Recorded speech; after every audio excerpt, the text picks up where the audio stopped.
Good morning to all of you. Neeraj.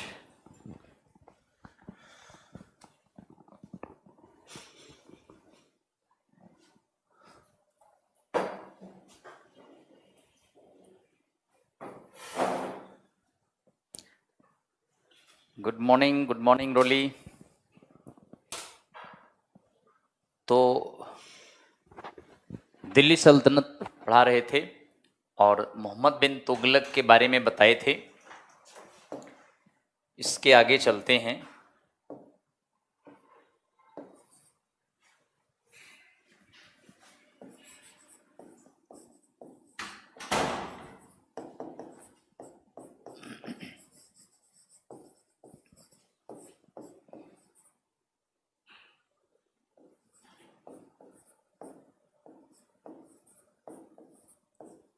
एक policy बताई थी आपको। Sonu Kumar hello ji, Neeraj good morning, Ruli Yadav good morning. कैसे हैं आप सभी लोग? आई थिंक आप सब लोग ठीक ठाक होंगे। तो लास्ट क्लास में, कल वाली क्लास में हमने आपको मोहम्मद बिन तुगलक की पॉलिसीज के बारे में बता रहा था। आज उसी पॉलिसीज को हम आगे बढ़ाएंगे। हमने आपको एक पॉलिसी बताई थी कि मोहम्मद बिन तुगलक ने अपनी राजधानी दिल्ली से दौलताबाद ले गया और राजधानी चेंज करने के पीछे उसका रीजन क्या था, और इसके बाद हमने आपको बताया था कि राजधानी किस तरह फेल हो गई थी। तो इस तरह मोहम्मद बिन तुगलक की पॉलिसीज सारी फ्लॉप हो गई थी। आज हम इसके आगे की पॉलिसीज आपको बता रहे हैं। उम्मीद करते हैं कि आप सबको ये पॉलिसीज इसकी समझ में आ जाएंगी। तो दूसरी पॉलिसी हम आपको बताएंगे, सेकेंड पॉलिसी 1329-30 की बात है। कहीं कहीं डे ईयर दिया है 1327 से 29। तो एज ईयर थोड़ा सा आगे पीछे है, ईयर आता नहीं है सब। ये पॉलिसी थी इसकी MBT increased land tax revenue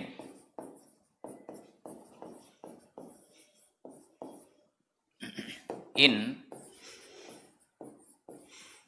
Ganga Doab area. ये इसकी दूसरी पॉलिसी थी।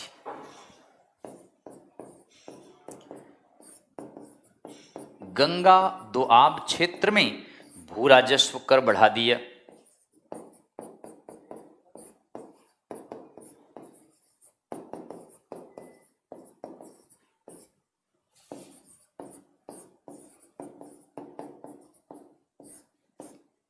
तो गंगा दोआब क्षेत्र में लगान बढ़ा दिया।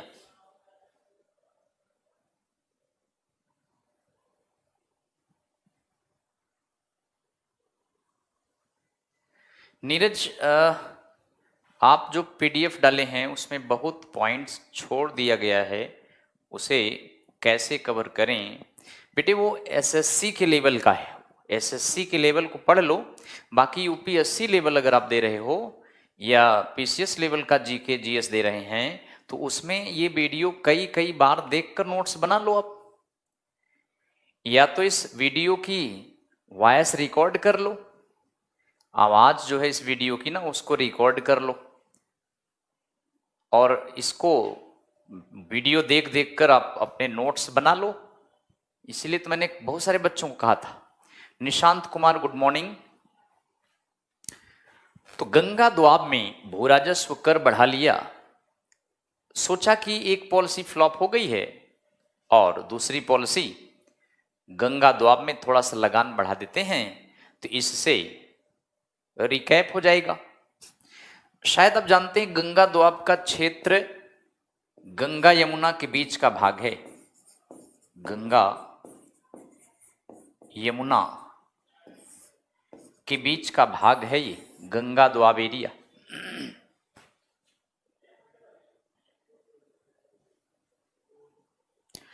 हाँ नीरज, वो छूट जाएगा जो हम बोलते हैं, समझाने के लिए बोलते हैं बेटा। मेन जो पॉइंट्स है उस पॉइंट को इंडिकेट करो, और इसके बाद जो हम पढ़ाते हैं समझाते हैं उसको सुनो। ये हो सकता है दूसरा, पीडीएफ के अलावा आप एनसीईआरटी बुक्स ले लो, या एक स्पेक्ट्रम गाइड आती है उसे भी ले लो, उससे भी थोड़ा मदद हो जाएगी। एनसीईआरटी ज़्यादा ठीक है। तो पीडीएफ फुल फ्लेज नहीं होता है, वो एक आउटलाइन टाइप का होता है। और बाकी चीज़ों हम जो यहाँ समझा रहे हैं, बता रहे हैं, एक्स्ट्रा चीज़ें, उसे आप नोट्स अलग से कर लो। आप इस वीडियो को 2-3-4 बार सुन करके नोट्स करते जाओ, नोट करने के बाद फिर वीडियो चला दो, ऐसे नोट्स बना सकते हो आप। तो गंगा दोआब का क्षेत्र वह एरिया है जो गंगा यमुना के बीच का भाग है, और ये एरिया बड़ा ही उपजाऊ होता। फ्लड के बाद यहां पर मिट्टी जमा हो जाती है। अब देखिए, निशांत कुमार कह रहे हैं कि हम नोट्स साथ साथ बना लेते हैं, ये भी अच्छा कर रहे हैं। निशांत, अगर आपकी नोट्स बढ़िया बने हो तो पीडीएफ एक कॉपी हमें भी भेज देना। अब जैसे ये बच्चे शिकायत कर रहे हैं कि नोट्स में कम है, आप पढ़ा ज़्यादा रहे हैं, तो आपका नोट्स अगर जो बना रहे हैं बहुत अच्छा तरह से बना रहे हैं तो एक पीडीएफ निशांत मुझे भेज देना, मैं इन बच्चों को पीडीएफ डाउनलोड करवा दूंगा, तो ये बच्चे उससे पढ़ लेंगे फिर। तो गंगा दोआब में लगान इसीलिए बढ़ाया, ये बड़ा ही उपजाऊ क्षेत्र था। गंगा यमुना का दो नदियों के बीच का पार, दो आब, दो माने दो यानी टू, आब माने पानी, दो नदियों के बीच का भाग गंगा दोआब कहलाता है। तो इस तरह गंगा दोआब एरिया बड़ा ही उपजाऊ क्षेत्र था, और गंगा दोआब एरिया में भू राजस्व कर बढ़ा दिया गया था। इसीलिए बढ़ाया गया कि जिससे पिछला जो गड़बड़ हुआ है, यानी जो घाटा हुआ है, उस घाटे को पूरा किया जाए। पिंटू प्रसाद, कब तक की है क्लास की वैलिडिटी आपकी? नीरज, ठीक है। पिंटू, कब तक की है आप लोगों की क्लास की वैलिडिटी?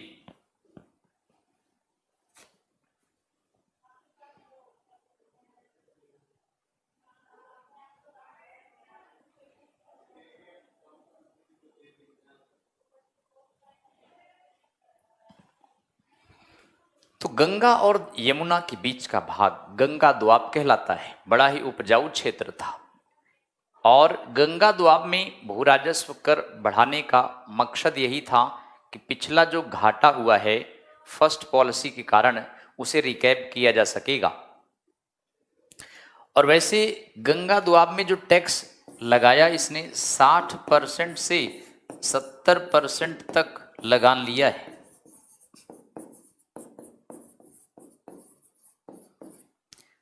यानी कुल मिला के आप ये कह सकते हैं 2/3 लगान ले लिया। 60 to 70% लगान, मतलब 2/3 लगान ले लिया बेटे।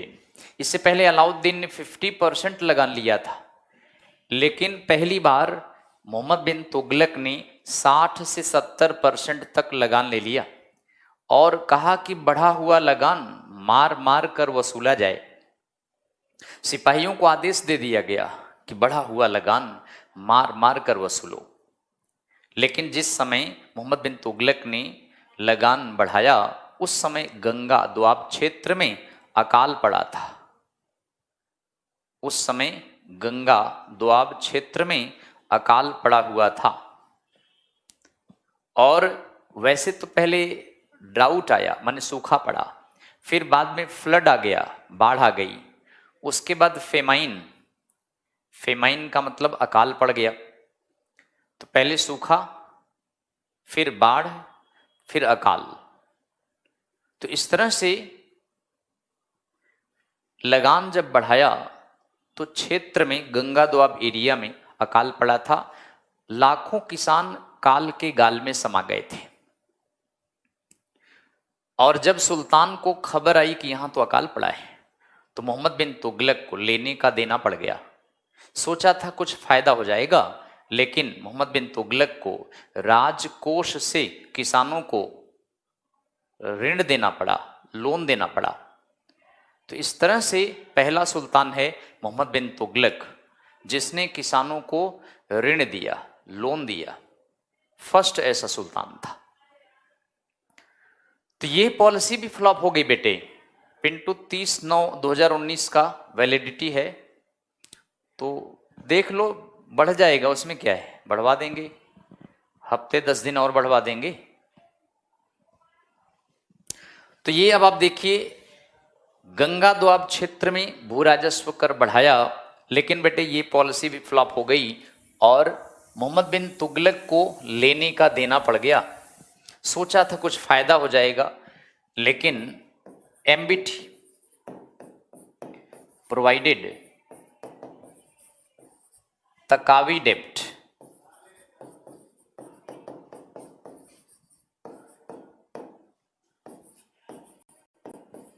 तकावी ऋण, मोहम्मद बिन तुगलक ने तकावी लोन प्रोवाइड किया था। तकावी लोन दिया। सुरेश कुमार कह रहे हैं लाइव है सर, बिल्कुल लाइव है, ठीक है। आज की डेट भी बता देते हैं, 31 अगस्त है बेटा, इसलिए संकोच कोई वो नहीं है, इसमें लाइव ही होते हैं, कोई वीडियो थोड़ी पढ़ा रहे हैं, वीडियो क्लिप नहीं डलती है, लाइव क्लास लाइव ही होती है, क्वेश्चन मार्क ना उठाएं। तो एमबीटी ने तकावी लोन दिया था किसानों को, सरकारी खर्च पर तकावी लोन दिया, जिससे कि किसान मनी लेंडर के चंगुल में न फंस जाएं। ऐसे मौकों का फायदा मनी लेंडर उठाते थे, साहूकार उठाते थे, किसानों की जमीन गिरवी रख लेते थे और उनको लोन दे देते थे। फिर किसान कभी भी ऋण नहीं हो पाता था, मनी लेंडर के ऋण को उतार नहीं पाता था। तो इस तरह मोहम्मद बिन तुगलक पहला ऐसा सुल्तान है दिल्ली सल्तनत में जिसने किसानों की मदद किया, सरकारी खजाने से उन्हें ऋण प्रोवाइड किया, उधार दिया, लोन दिया। तो ऐसा अगर प्रश्न पूछा जाए तो first sultan helped peasants of Ganga Doab area.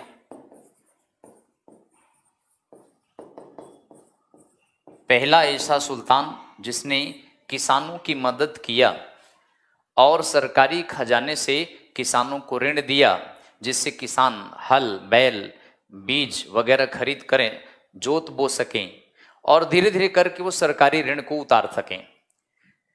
तो सुल्तान मोहम्मद बिन तुगलक अदूरदर्शी था।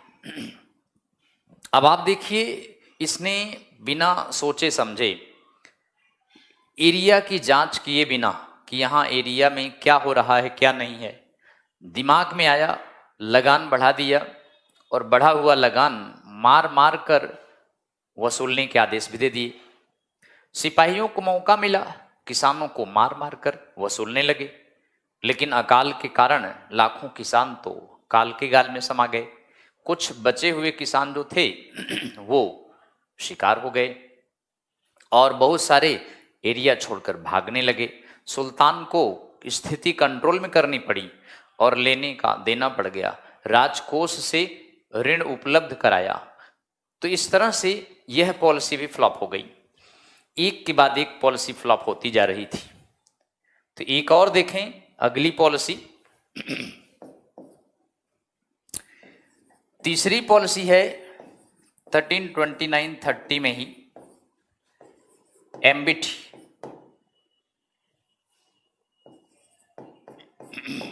मिंटेड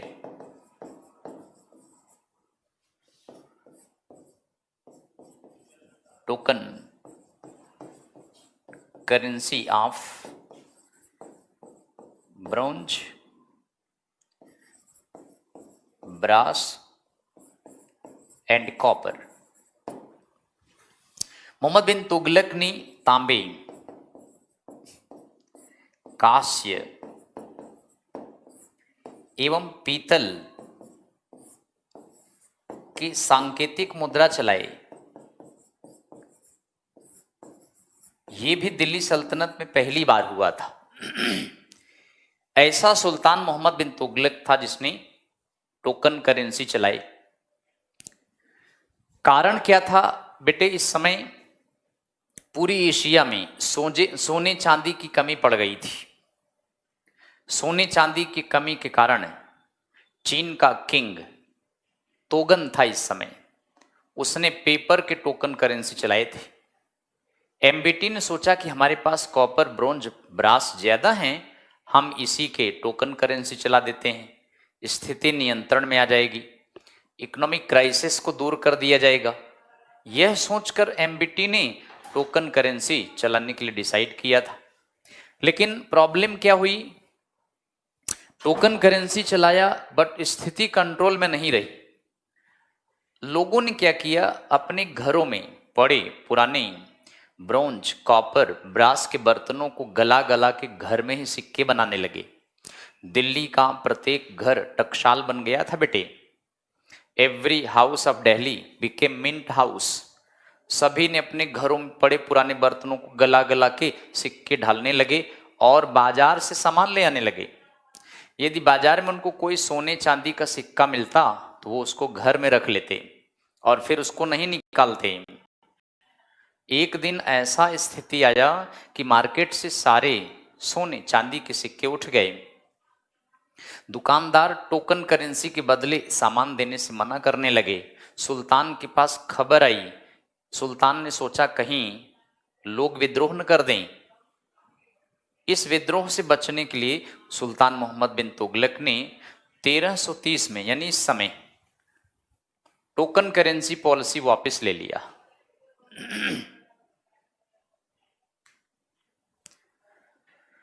तो इस तरह से पहला ऐसा सुल्तान है बेटे जिसने टोकन करेंसी चलाया, सांकेतिक मुद्रा चलाया। और यह टोकन करेंसी पॉलिसी फ्लॉप हो गई थी बेटे।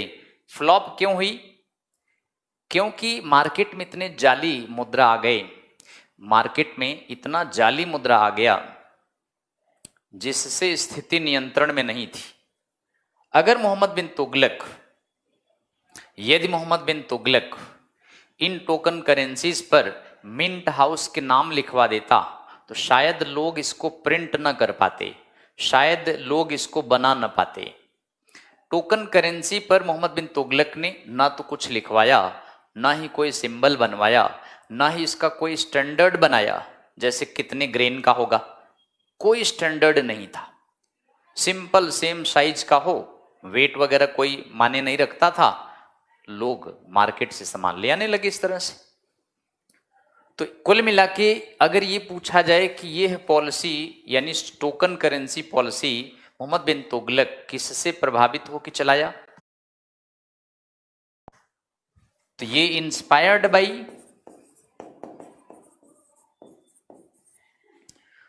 तोगन, चाइनीज किंग था, चाइना के राजा तोगन इससे प्रभावित हुआ था। और चाइना के किंग तोगन ने पेपर का टोकन करेंसी चलाया था।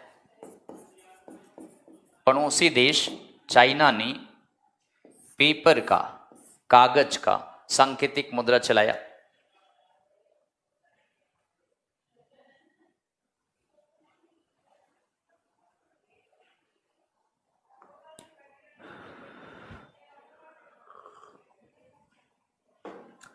सोनू कुमार कांग्रेस के एक नेता ने मोहम्मद बिन तुगलक, मोदी को आज का मोहम्मद बिन तुगलक कहा था नोटबंदी के फैसले को।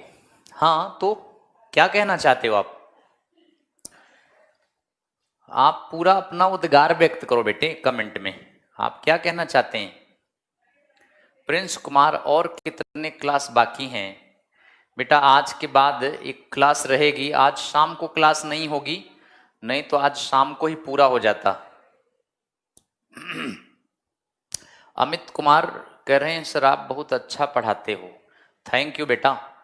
लेकिन सोनू कुमार कह रहे हैं कि कांग्रेस के एक नेता ने मोदी को आज का मोहम्मद बिन तुगलक कहा था नोटबंदी के फैसले के समय। सोनू कुमार क्या कहना चाहते हो, पूरा बताओ, खुल के बताओ। यानी मोहम्मद बिन, क्या मोदी मोहम्मद बिन तुगलक है? आप भी यही कह रहे हैं क्या?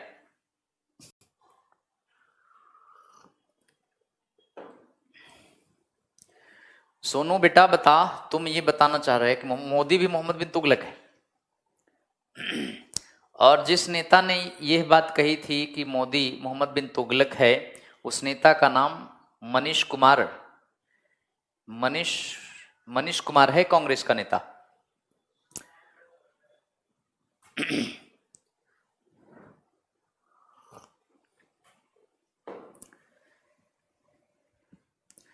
तो बताइए, ये पॉइंट समझ गए? Mohammad bin Tughlaq token currency policy किन से प्रभावित होकर चलाया?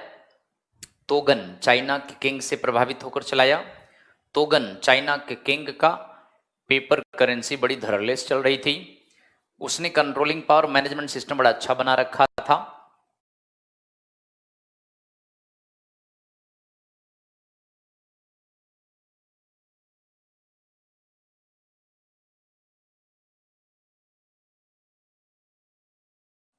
मोहम्मद बिन तुगलक का ये टोकन करेंसी इंडिया में नहीं चल पाया क्योंकि इसकी कंट्रोलिंग पावर उतनी अच्छी नहीं थी, मैनेजमेंट पॉलिसी उतनी अच्छी नहीं थी। तो इस तरह से आप समझ सकते हैं कि ये पॉलिसी फ्लॉप हो गई। और अगर ये पूछा जाए कि पॉलिसी क्यों फेल हो गई, एमबीडीज पॉलिसी क्यों फ्लॉप हुई, एमबीटी का टोकन करेंसी पॉलिसी फ्लॉप हो गई,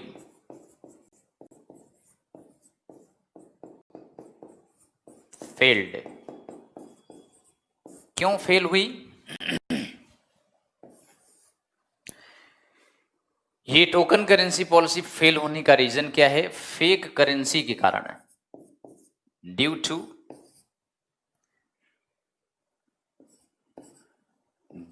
टू फेक करेंसी। मार्केट में जाली मुद्रा के कारण, बाजार में जाली मुद्रा आ जाने के कारण यह पॉलिसी फ्लॉप हो गई थी। तो ऐसा सुल्तान मोहम्मद बिन तुगलक जिसने टोकन करेंसी चलाया, बाद में इसको वापस ले लिया, फिर से चांदी का टंका और सोने का एक शसगनी चलाया, इस पॉलिसी को वापस ले लिया और फिर से टंका,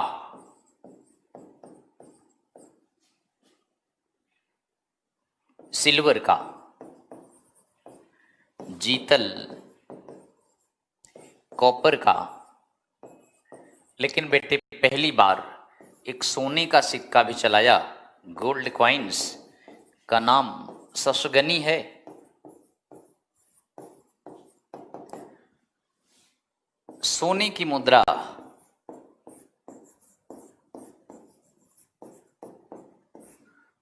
शसगनी चलाया था।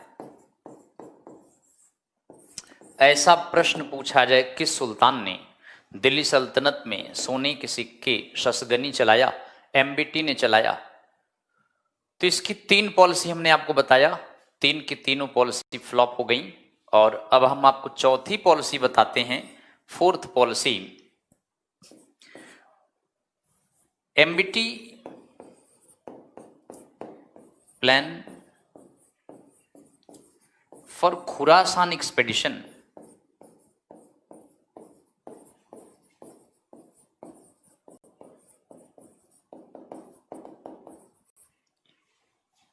यह पॉलिसी इसने 1333 में बनाई थी।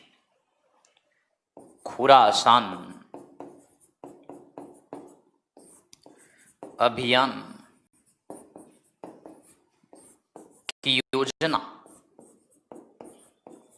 मोहम्मद बिन तुगलक ने खुरासान जीतने की योजना यह बनाई। और यह योजना इसने चीन के राजा तोगन के साथ मिलकर बनाई थी। दरअसल सेंट्रल एशिया में मंगोलियन वगैरह, जिसमें चंगेज खान उसके उत्तराधिकारी, दीनानाथ कुमार, सर शसगनी क्या है? बेटा शसगनी सोने का सिक्का है, सोने की मुद्रा, सोने का सिक्का शसगनी है। गोल्ड कॉइन्स का नाम शसगनी एमबीटी ने चलाया। और दीनानाथ कुमार कह रहे हैं सर ओहदा, ओहदे क्या होता है? ओहदा माने रैंक होता है। जैसे आप आईएएस में एग्जाम अपीयर करेंगे, तो आप सिलेक्ट होंगे, आप 10वां रैंक पर आएंगे, तो उसको रैंक का मतलब ओहदा। आपको रैंक के हिसाब से पोस्ट दिया जाता है, तो जो पोस्ट मिलेगा उसको ओहदा बोलते हैं। रैंक के हिसाब से जो पद दिया जाता है उसको ओहदा बोलते हैं। तो बेटे खुरासान ये सेंट्रल एशिया में पड़ता था।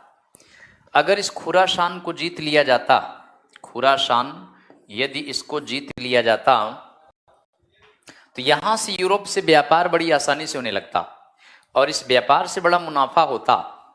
इसलिए मोहम्मद बिन तुगलक ने चीन के राजा के साथ मिलकर योजना बनाई कि चलो खुरासान जीत लेते हैं।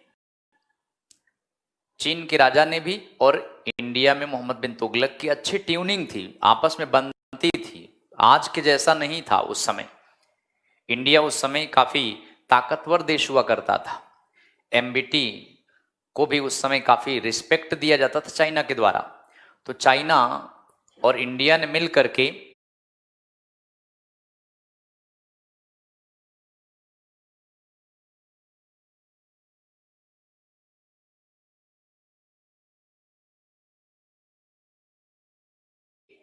मंगोलों के खिलाफ लड़ने की योजना भी बनाई थी। लेकिन बेटे तोगन और एमबीटी ने मिल करके खुरासान जीतने की योजना बनाई। खुरासान सेंट्रल एशिया में, इस पर अगर कब्जा कर लिया जाता तो यूरोप से व्यापार में बड़ा मुनाफा होता।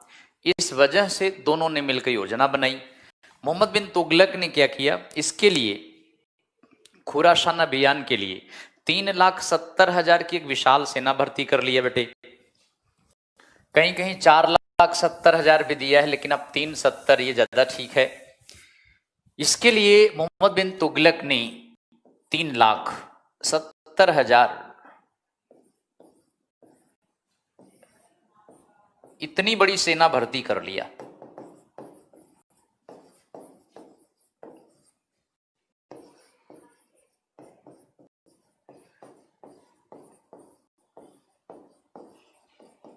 तो खुरासान जीतने के लिए 3,70,000 की एक विशाल सेना भर्ती कर लिया बेटे, और इनको एडवांस पेमेंट दे दिया। Give them advance payment.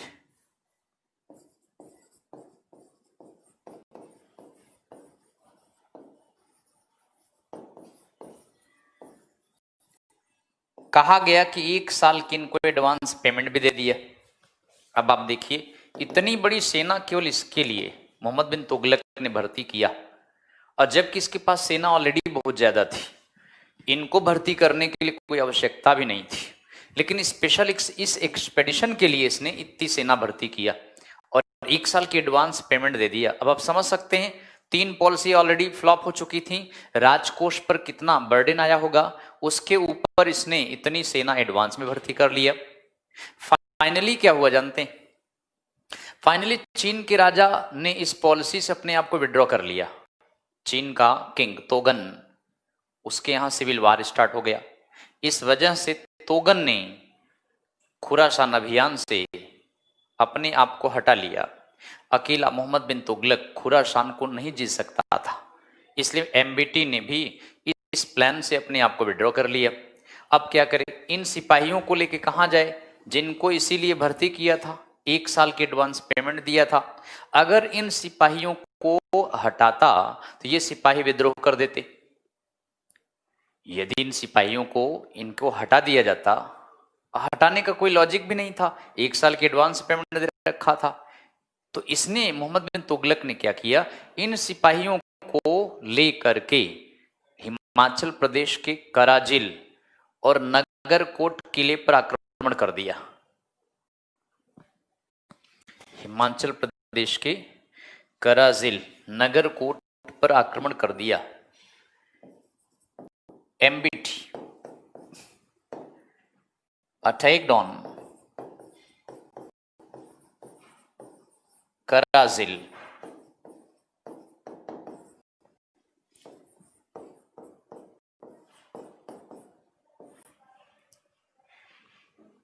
Attacked on, पहले नगर कोट पर आक्रमण किया, वहां से फिर कराजिल पर अटैक कर दिया। ये 1336 की बात है, 1336 में। नगर कोट का किला बड़ा स्ट्रॉन्ग था। ये किला पंजाब हिमाचल प्रदेश में था। कराजिल ये हिमाचल प्रदेश में। तो मोहम्मद बिन तुगलक ने नगर कोट के किले को घेर लिया। 6 महीने घेरे के बाद घेरा उठाना पड़ा, किंग को सरेंडर नहीं कर पाया। यह किला पहाड़ी पर बना हुआ था, इसको सरेंडर कराना बड़ा मुश्किल काम था। कराजिल हिमाचल प्रदेश में, इसको भी बाद में घेर लिया। गुस्से में आ गया क्योंकि जीत नहीं पाया। गुस्से में आकर के मोहम्मद बिन तुगलक ने धर्मशाला के मठों को तोड़वा दिया।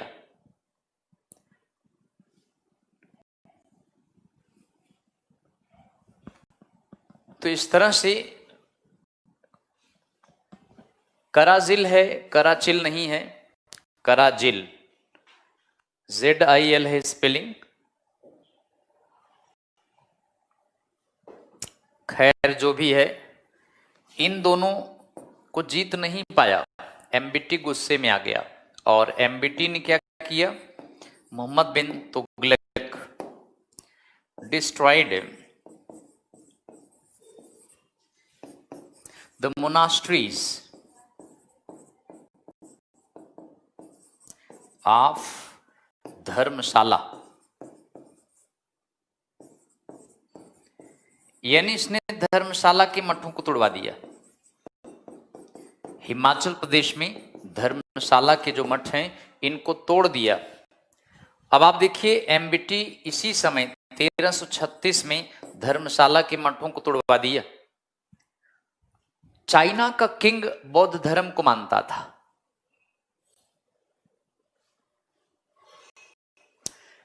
बिल्कुल, सोनू कुमार बहुत आगे चल रहे हैं, अभी पढ़ा रहे हैं सारा कुछ।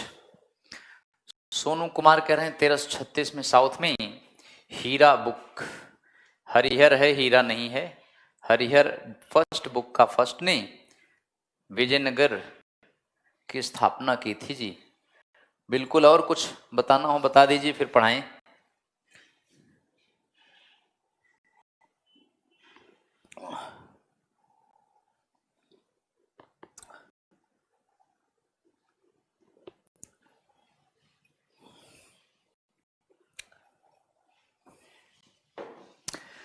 तो समझ में आ गया, धर्मशाला के मठों को तोड़वाया। राजरतन सर, हिस्ट्री का UPSC मॉडल कब आएगा? हाँ बेटे, स्टार्ट होने वाला है। BPSC, PCS, UPPCS सारा मॉडल स्टार्ट होने वाला है।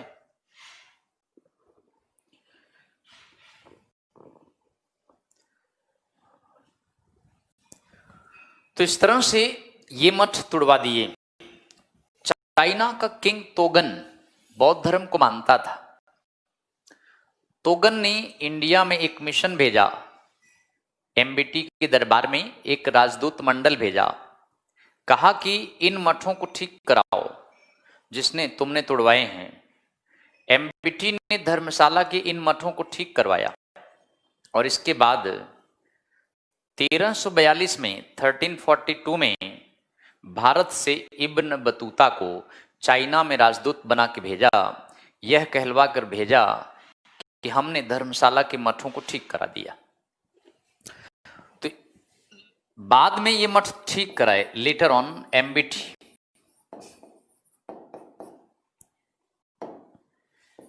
renovated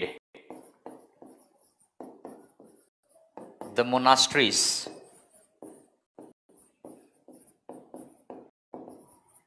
of धर्मशाला। तो धर्मशाला के मठों को ठीक कराया, धर्मशाला के मठों को ठीक कराया। और इस साल में 1342 में इब्न बतूता को ये अफ्रीकी यात्री इब्न बतूता, इसको चाइना में राजदूत बना के भेजा, यह कहलवा कर भेजा कि हमने इन मठों को ठीक करा दिया। तो पहले तुड़वाया बेटे, बाद में ठीक कराया। इस तरह से बड़ा नुकसान हुआ इसका। बाद में धर्मशाला के मठों को ठीक कराया और ठीक कराने के बाद इब्न बतूता को चाइना में अपना राजदूत बना के भेजा, यह कहलवा कर भेजा कि जाओ तोगन से कह दो कि हमने धर्मशाला के मठों को ठीक करा दिया। अब आप देखिए एमबीटी की सारी पॉलिसी फ्लॉप हो गई और इब्न बतूता ये अफ्रीकी यात्री था, अफ्रीकन ट्रेवलर, ये इब्न बतूता अफ्रीकी यात्री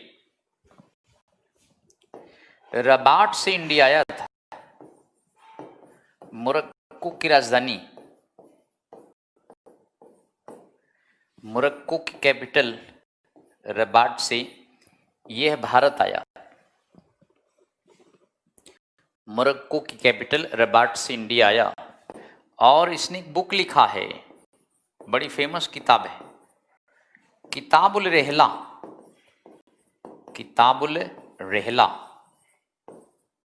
इस किताब में इंडिया के ज्योग्राफी के बारे में और इस किताब में इसने अपने बारे में भी लिखा है। तो बेहद फेमस किताब है और इसको दिल्ली का मुख्य काजी बनाया गया था, appointed chief qazi of Delhi, Delhi का मुख्य काजी बनाया गया था। अब आप देखिए एकमात्र फॉरेनर है जिसको दिल्ली का मुख्य न्यायाधीश बनाया गया था, ओनली फॉरेनर, एकमात्र विदेशी है जिसे दिल्ली का मुख्य न्यायाधीश बनाया गया। चीन में इसको राजदूत बना के भेजा गया, sent to China as an ambassador. तो चीन में इसको अपना राजदूत बना के भेजा गया था। तो इस तरह इब्न बतूता अफ्रीकी यात्री इंडिया में आया।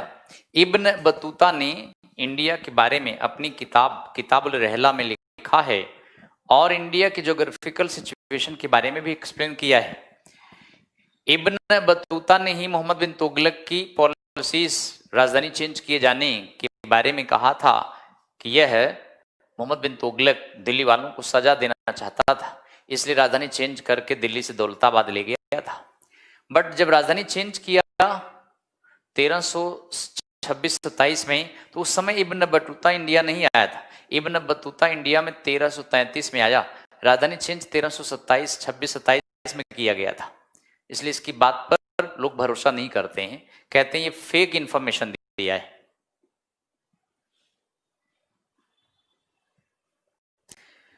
बिहार एसआई के लिए बिल्कुल नीरज, बिहार एसआई सीजीएल के लिए उस नोट्स में पर्याप्त है, उसको पढ़ने के बाद बहुत सारे क्वेश्चन अटेम्प्ट कर लेंगे आप।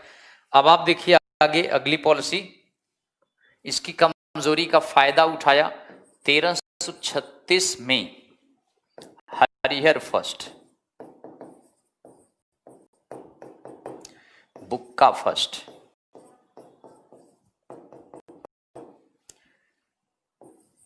Founded Vijayanagar empire.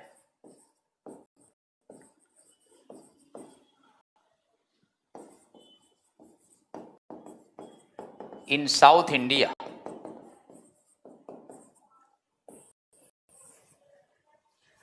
Harihar first बुक्का फर्स्ट ने दक्षिण भारत में विजयनगर साम्राज्य की स्थापना किया था।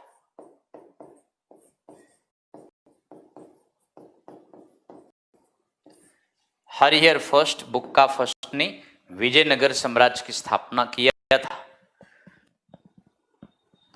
एक बार एक प्रश्न पूछा गया है किस एग्जाम में कि विजयनगर साम्राज्य किस नदी के किनारे पर बसा था?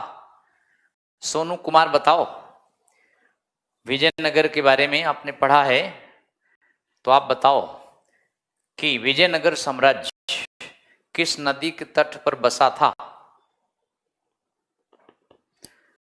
और हरिहर फर्स्ट बुक का फर्स्ट के गुरु जी का नाम क्या था? हरिहर फर्स्ट बुक का फर्स्ट के गुरु जी का नाम? बिल्कुल सोनू ठीक बता रहा, तंग नहीं, तग, तग भद्रा नहीं, तुंग भद्रा है। इनके गुरुजी का नाम क्या था? हरिहर फर्स्ट बुक का फर्स्ट के गुरुजी का नाम बताइए। और इन्हीं गुरुजी के नाम पर इसने विजयनगर साम्राज्य की स्थापना किया था।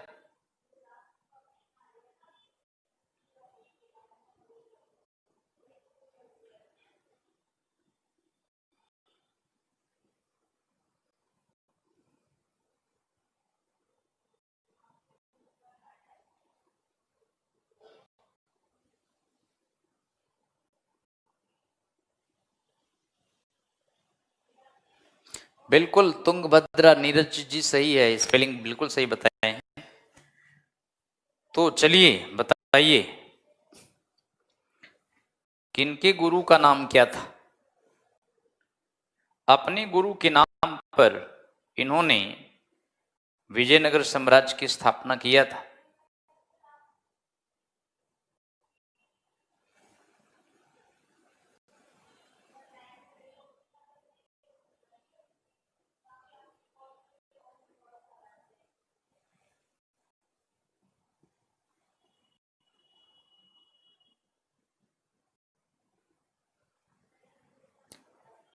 सोनू कुमार, हरविलास बिल्कुल गलत है। इनके गुरु का नाम हरविलास नहीं था बेटे, ये इनके गुरुवर नहीं थे। विजय सोरी, नीरज कह रहे हैं विजय सोरी। विद्यारण्य, विद्यारण्य गुरु के नाम हैं इनके। पहले तो हरविलास बता रहे थे भाई सोनू, कहीं से नकल कर रहे हो क्या? लग रहा कहीं से नकल कर रहे हो आप।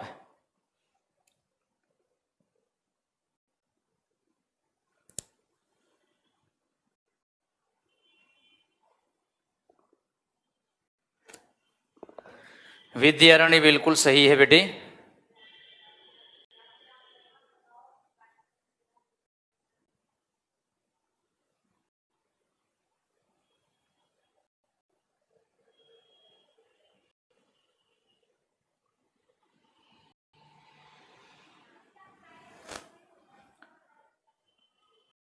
चलें,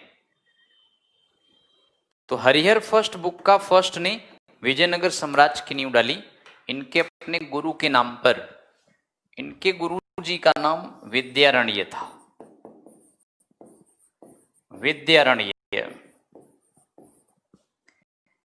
विद्यारण्य के भाई का नाम सायण था।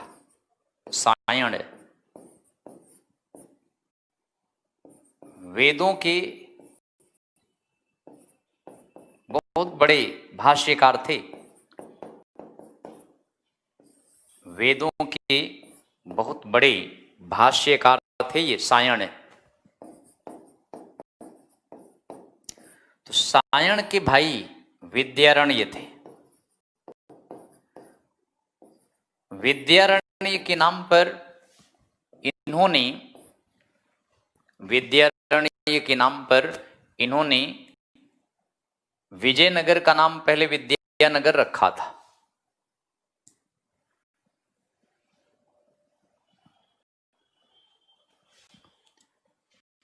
तो पहले इन्होंने हरिहर फर्स्ट बुक का फर्स्ट ने विजयनगर का नाम विद्यारण्य रखा था, लेकिन बाद में इसका नाम विजयनगर पड़ा। इनके नाम पर है, विद्यारण्य के नाम पे विद्यानगर पहले रखा था। हरिहर फर्स्ट के पिता का नाम संगम था। तो इस तरह से हरिहर फर्स्ट बुक का फर्स्ट ने विजयनगर साम्राज्य की नींव अपने गुरु के नाम पर किया, अपने गुरु के आशीर्वाद से किया, अपने गुरु के कहने पर किया।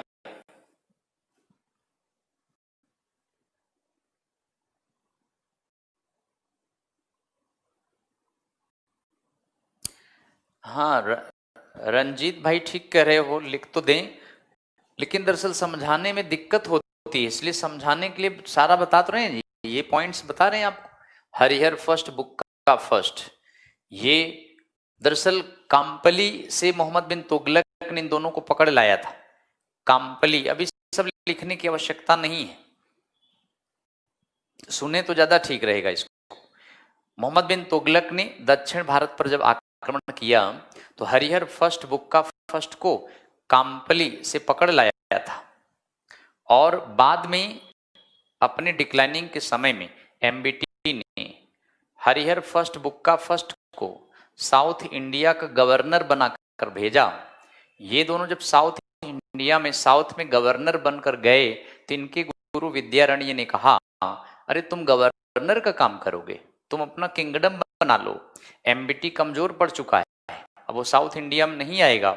इसलिए गुरु के कहने पर इन दोनों भाइयों ने विजयनगर साम्राज्य की नींव डाली।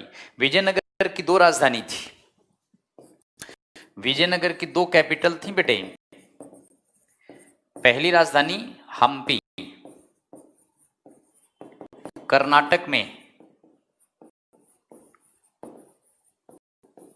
और दूसरी राजधानी पेनुगोंडा,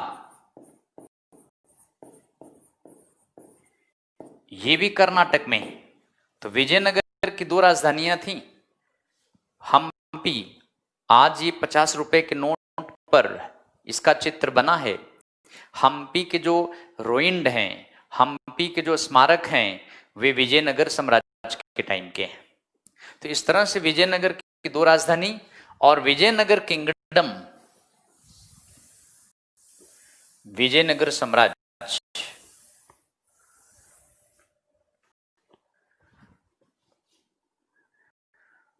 तुंगभद्रा नदी के किनारे पर था। विजयनगर एम्पायर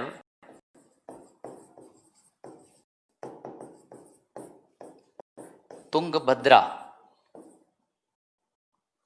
इस नदी के तट पर था, इसी नदी के किनारे पर था। कृष्णा तुंगभद्रा के बीच का पार्ट रायचूर दोआब कहलाता था। एरिया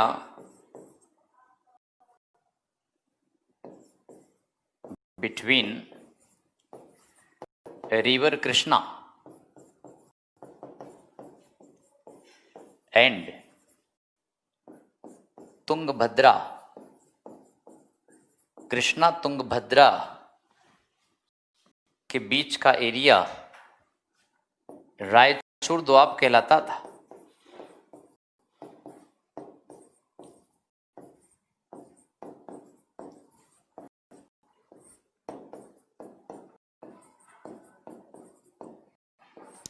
ये रायचूर दोआब कहलाता था, और इस क्षेत्र को लेकर बड़ा उपजाऊ एरिया था। इस एरिया को लेकर के विजयनगर बहमनी में काफी लंबे समय तक लड़ाई चली थी, जिसमें फाइनली विजयनगर साम्राज्य का पतन हो गया था। तालीकोट की लड़ाई लड़ी गई थी। विजयनगर में वैसे 5 डायनेस्टी आई हैं। विजयनगर में 5 डायनेस्टीज आई हैं। पहली डायनेस्टी है संगम, दूसरी डायनेस्टी है सालुव, तीसरी डायनेस्टी है तुलुव, चौथी डायनेस्टी है अरावेदु। तो संगम, सालुव, तुलुव, अरावेदु, ये विजयनगर में 4 डायनेस्टी आई हैं, एक के बाद एक।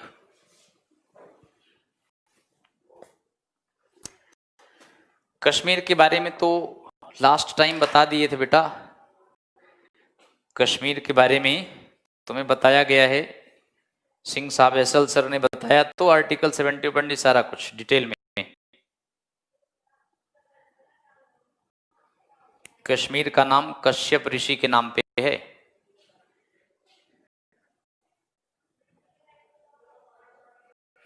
कश्यप मुनि के नाम पर कश्मीर का नाम रखा गया है।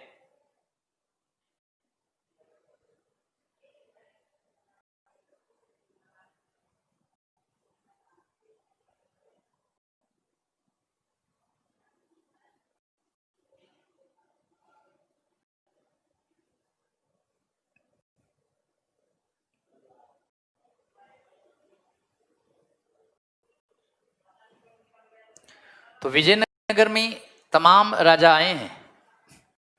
विजयनगर में हरिहर फर्स्ट, बुक्का फर्स्ट, फिर हरिहर राय सेकेंड, विरूपाक्ष राय, बुक्का राय सेकेंड, देव राय फर्स्ट, रामचंद्र राय, वीर विजय बुक्का राय, देवराय सेकेंड, मल्लिकार्जुन राय, विरूपाक्ष राय सेकेंड, प्रौद्ध राय। तो विजयनगर साम्राज्य में संगम डायनेस्टी 1336 से लेकर 1485 ईस्वी तक थी। 1336 से 1485 तक तमाम किंग इस डायनेस्टी में आए थे। माने इसका शासनकाल 1336 से 1485 तक थी लगभग। और इसमें हमने आपको लगभग 8-10 किंग के नाम बताए हैं और ये सारे किंग इसी वंश के थे। इस वंश का लास्ट किंग प्रौद्ध राय था। इसके बाद सालुव नरसिंह देव राय, सालुव नरसिंह देव राय प्रौद्ध राय की हत्या करके और अपनी डायनेस्टी बनाई। सालुव नरसिंह देव राय 1485 में सालुवा डायनेस्टी बनाई और यह डायनेस्टी लगभग 1505 ईस्वी तक थी। तो सालुवा डायनेस्टी में ज्यादा किंग नहीं थे, 3 राजा थे, सालु नरसिंह देव राय, थिम्मा भूपाल, नरसिंह राय सेकेंड। तो 3 प्रमुख राजा थे। तो इस तरह से ये लगभग 1485 से और 1505 ये कहीं कहीं 1491 भी दिया है, या कहीं कहीं 1503 भी दिया हुआ है। तो आप लगभग 1505 को मान के चलें। इस समय तक ये डायनेस्टी थी और सालु नरसिंह इसके फाउंडर हैं। सालु नरसिंह इन्होंने लास्ट संगम रूलर की हत्या कर सत्ता में आए थे। और इसके बाद तुलुव डायनेस्टी सबसे स्ट्रॉन्ग डायनेस्टी थी बेटे। तुलुव डायनेस्टी में नरसा नायक फाउंडर है। नरसा नायक नरसिंह राय सेकेंड का सेनापति था। तो नरसा नायक 1491 से 1503 तक रिजेंट के रूप में शासन किया और उसके बाद इसने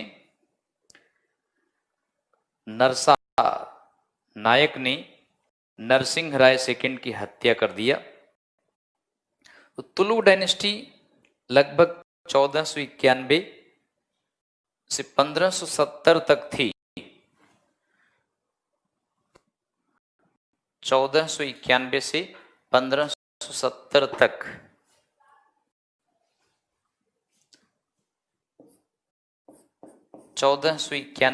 से 1570 तक लगभग ये डायनेस्टी थी। तो इसीलिए इसको कहीं कहीं 1491 तक दिया है। नरसा नायक जो था इसका फाउंडर है नरसा नायक। नरसा नायक ने लास्ट सुल्तान की हत्या किया और यह डायनेस्टी 1570 तक थी लगभग। लेकिन इस डायनेस्टी में कृष्णदेव राय का ज्यादा इंपॉर्टेंस है। कृष्णदेव राय विजयनगर साम्राज्य में सबसे ताकतवर किंग थे। 1509 से 1529 तक थे कृष्णदेव राय।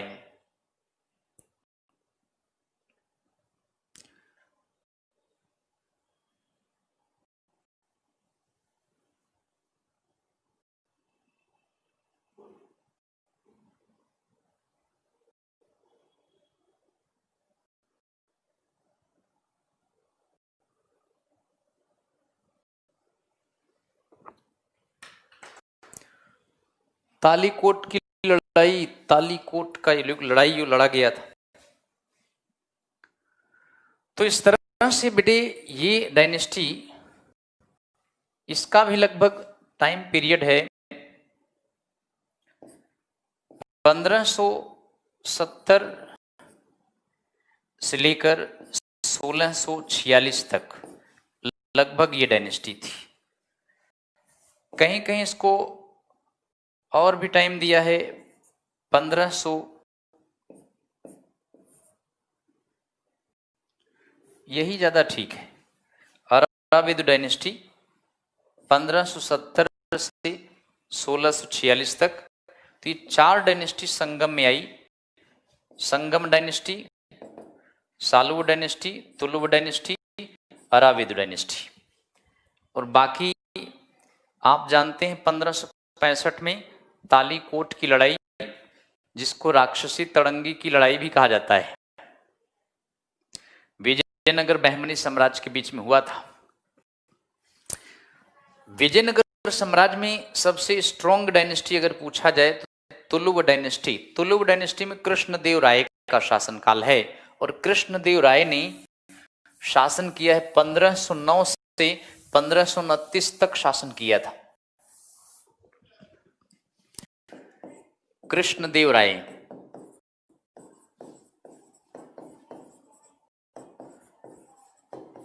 1509 से 1529 तक इसका शासन था। एक बार ये प्रश्न पूछा गया कि जब मुगल वंश की स्थापना बाबर ने किया तो उस समय दक्षिण में विजयनगर का राजा कौन था? तो दक्षिण में विजयनगर का किंग कृष्णदेव राय बाबर का समकालीन था। इस समय से इस समय तक इसने शासन किया है, और यह सबसे स्ट्रॉन्ग किंग था विजयनगर साम्राज्य का। और इसके दरबार में तेनालीरामन रहते थे। तेनालीरामन या तेनाली रामकृष्ण भी कहते हैं।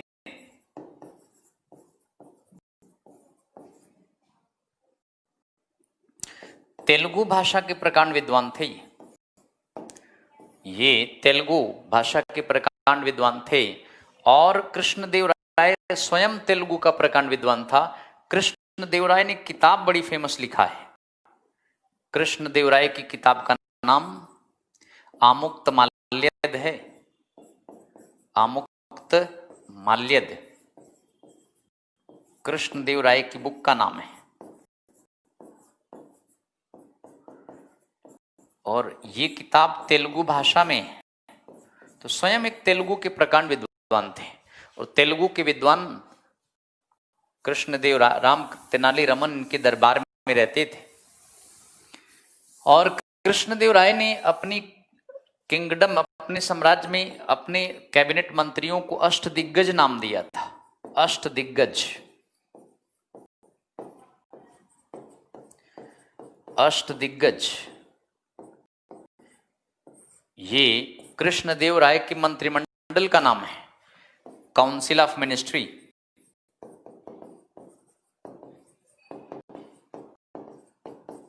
मंत्रिमंडल का नाम अष्टदिग्गज है। तिरुपति बालाजी मंदिर इन्होंने ही बनवाया था। तिरुपति बालाजी टेम्पल ये इन्होंने बनाया था। हजारा टेम्पल ये भी इनकी प्रसिद्ध मंदिर है। तो सबसे फेमस टेम्पल आंध्र प्रदेश में तिरुपति बालाजी टेम्पल कृष्णदेव राय के। कृष्णदेव राय के समय में नायकारा सिस्टम स्टार्ट हुआ था। नायकारा यानी जिसमें नायक होते थे। नायकारा सिस्टम में नायक को जमीन दिया जाता था। उस जमीन को अमर नायक कहते हैं। कुछ ऐसे सिपाही जिनकी डेथ हो जाती थी लड़ाई में, उन सिपाहियों को ऐसी जमीन दे दिया जाता था जो उनके और उनके परिवार के लिए सदैव के लिए काम आता था। तो नायकारा सिस्टम के अंडर में जमीन दान में देने की प्रथा सिपाहियों को ये कृष्णदेव राय ने स्टार्ट किया था साउथ इंडिया में। और कृष्णदेव राय के बाद इस वंश में कमजोर उत्तराधिकारी थे, लेकिन इस समय जो लड़ाई लड़ी गई थी 1565 में, तालीकोट की लड़ाई,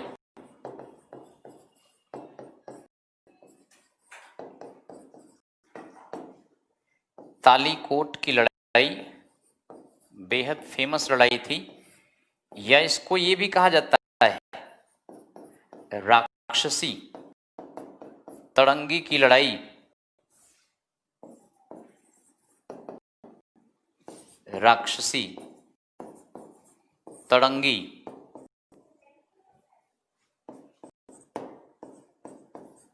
ये एक गांव है, तालीकोट में एक गांव था, इस गांव में ये लड़ाई लड़ा गया था।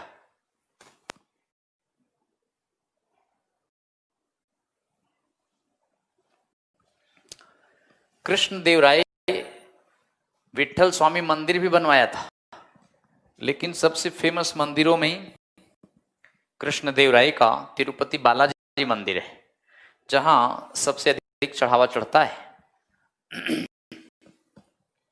राक्षसी तड़ंगी की लड़ाई ये बेहद फेमस लड़ाई थी। इस लड़ाई में सदाशिव राय ये विजयनगर का किंग था। इसका प्राइम मिनिस्टर राम राय था। ये इसका प्राइम मिनिस्टर था। इसको हरा दिया था, ही वॉज डिफीटेड बाई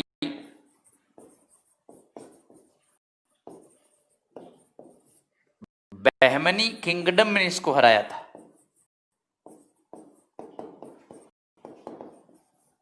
तो बहमनी किंगडम ने सदाशिव राय को बुरी तरह से हराया था।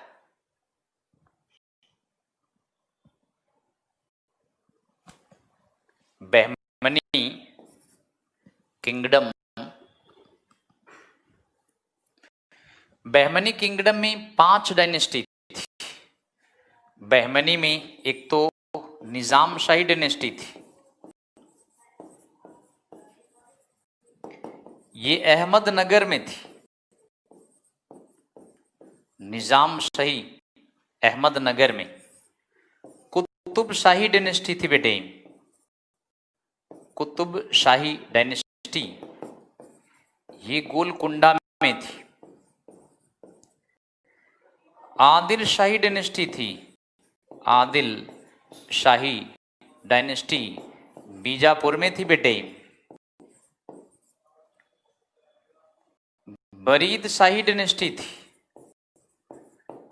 बरीद शाही डायनेस्टी बीदर में थी। एक और थी, इनका साथ जो दिया था, 5वीं डायनेस्टी, बहमनी किंगडम की 5वीं डायनेस्टी का नाम, 5वीं है इमाद शाही डायनेस्टी। इमाद शाही डायनेस्टी की बरार में थी। तो ये 5 बहमनी किंगडम के पार्ट थे। ये 5 इकट्ठा होकर के विजयनगर के खिलाफ लड़ाई लड़ा था। इन 5 ने विजयनगर को बुरी तरह से हराया।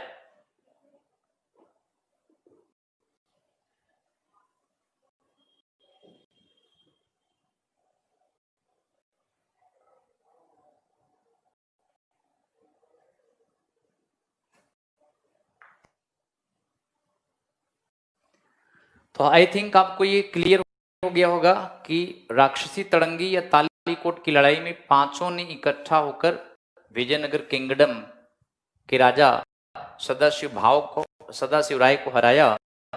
प्राइम मिनिस्टर राम राय था। प्राइम मिनिस्टर राम राय बड़ा डिप्लोमेट था। प्राइम मिनिस्टर राम राय ने इन 5 को आपस में लड़ा देता था। ये 5 आपस में लड़ते रहते थे और इसका फायदा उठाकर विजयनगर रायचूर द्वापर कब्जा कर लेता था। जब इन 5 को ये बात समझ में आ गई कि हमें 5 को आपस में लड़ाकर रायचूर द्वापर कब्जा कर लेता है, तो इन 5 इकट्ठा होकर इस पर हमला कर दिया और ये बुरी तरह से हार गया। राक्षसी तड़ंगी की लड़ाई से या तालीकोट की लड़ाई से, तालीकोट कर्नाटका में है, इस लड़ाई से विजयनगर साम्राज्य का डिक्लाइन स्टार्ट हो गया था। तो एमबीटी के समय में एक और डायनेस्टी आई थी 1347 में, जो भी आपको बताए हैं 1347 एडी में, Alauddin Hasan.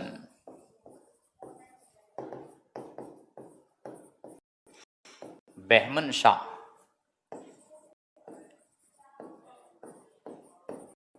Alauddin Hasan Bahman Shah founded Bahmani kingdom.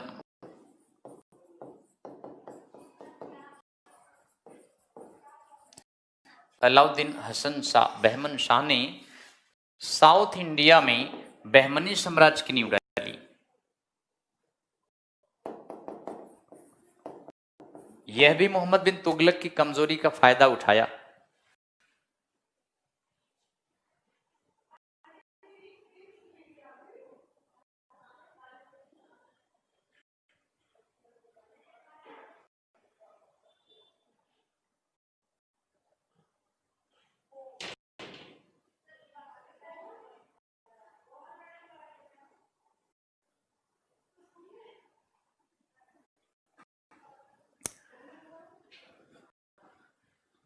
Suvendu,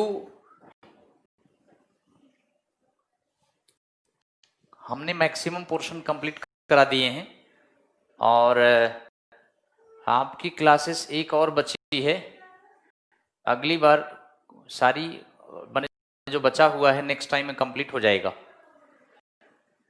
sir I am not attend online last few days. ठीक है sir, you completed maximum but remaining parts have Vijayanagar ruins, culture, early medieval इतना and later then Rajput, Pala, Pratihara, सब बता दिए बेटे।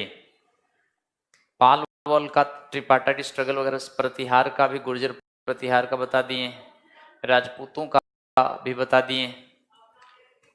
तो लगभग आपका सिलेबस कंप्लीट है। अगली क्लास में लास्ट क्लास होगी। आज शाम को अगर हो जाती तो कंप्लीट हो जाता, लेकिन आज शाम की क्लास नहीं है, ऑफ है आज शाम की क्लास। तो इस तरह से कुछ सुबोध आप किताब एक आपके पास तो बुक होगी, थोड़ा सा उस बुक्स से भी कंसल्ट करें। आपने बुक्स लिया होगा कोई, उस बुक्स को थोड़ा कंसल्ट कर लीजिए आप लोग, और नहीं लिए हैं तो बुक बता देते हैं। एंशिएंट हिस्ट्री में डीएन झा एंड श्रीमाली की बुक ले लीजिए। मेडिवल हिस्ट्री में आप मध्यकालीन भारत के इतिहास में आप सतीश चंद्रा पढ़ लीजिए या फिर हरिश्चंद्र वर्मा पढ़ लीजिए। और मॉडर्न में बीएल ग्रोवर की किताब पढ़िए, सुमित सरकार की और बिपिन चंद्रा की। साउथ इंडिया की हिस्ट्री के लिए आपको नीलकंठ शास्त्री पढ़ना पड़ेगा।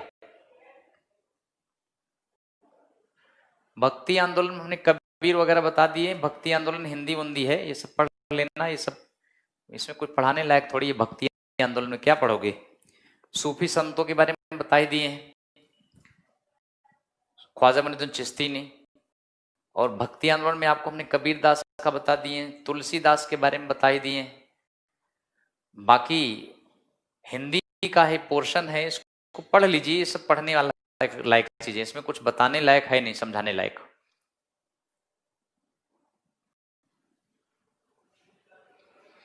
तो चलिए हम आपको आगे नेक्स्ट बताते हैं अगला पॉइंट।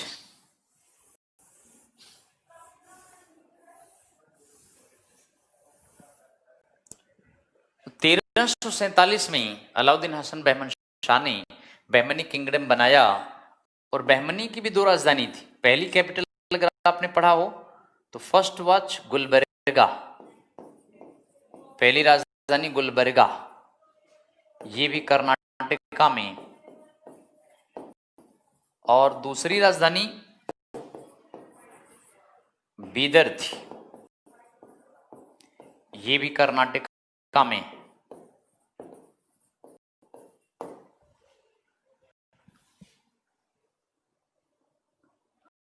हाँ, हिस्ट्री ऑप्शनल जब लाएंगे बेटे, हिस्ट्री का जब स्पेशल बैच लाएंगे तो उसमें हम आपको 200-250 घंटे पढ़ाएंगे, 200 घंटे कम से कम। तो वहां हम थारोली स्टडी कराएंगे, इससे भी डेप्थ में चलेंगे। डेप्थ का मतलब पूरा पोर्शन कवर करेंगे, वर्ल्ड हिस्ट्री भी कवर कराएंगे और पूरा डिटेल में जो रीजनल इतिहास है, जैसे कश्मीर का इतिहास, बंगाल का, राजपूतों का इतिहास, साउथ इंडिया का पूरा, ये सब बताया जाता है। जीएस स्पेशल में इतना नहीं दिया जाता है, चूंकि जीएस स्पेशल का प्रीलिम्स तक काउंट किया जाता है। ऑप्शनल जब पढ़ाएंगे तो आपको संगम डायनेस्टी, संगम काल भी पढ़ाएंगे, वो सब बातें हैं, तो इस ऑप्शनल में लाएंगे। ऑप्शनल में जब हम स्टार्ट करेंगे तो वो सारी बातें इसमें होंगी, क्योंकि इसमें जीएस में जो होता है 40 से 50 घंटे होता है। अब हम पढ़ा चुके हैं 60-70 घंटे पढ़ा चुके हैं। तो जीएस में 40 to 50 आवर्स की क्लासेस हैं, ऑप्शनल में लगभग 200 से 250 क्लासेस हैं। तो ये अंतर है। ऑप्शनल पढ़ाने का मतलब एक एक टॉपिक का पूरा चीज कवर कराना है, और उसमें हम थारोली स्टडी कराते हैं, आर्ट और कल्चर ज्यादा फोकस करते हैं।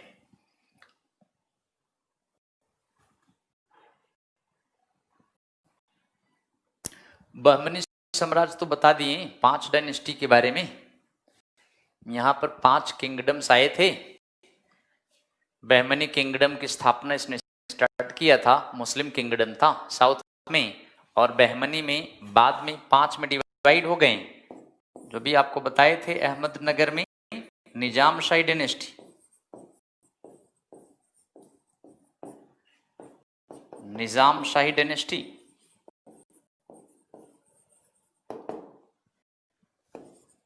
बीजापुर में आदिल शाही डायनेस्टी।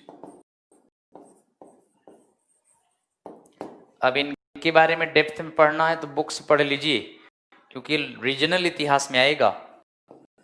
आदिल शाही डायनेस्टी और गोलकुंडा में कुतुब शाही डायनेस्टी,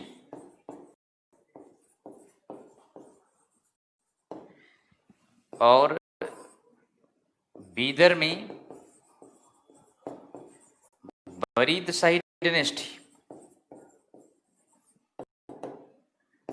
बरार में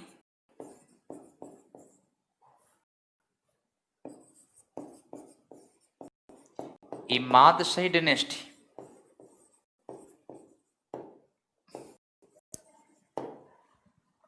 इनके लोकल हिस्ट्री को आप पढ़ लीजिए कोई गाइड वाइड से।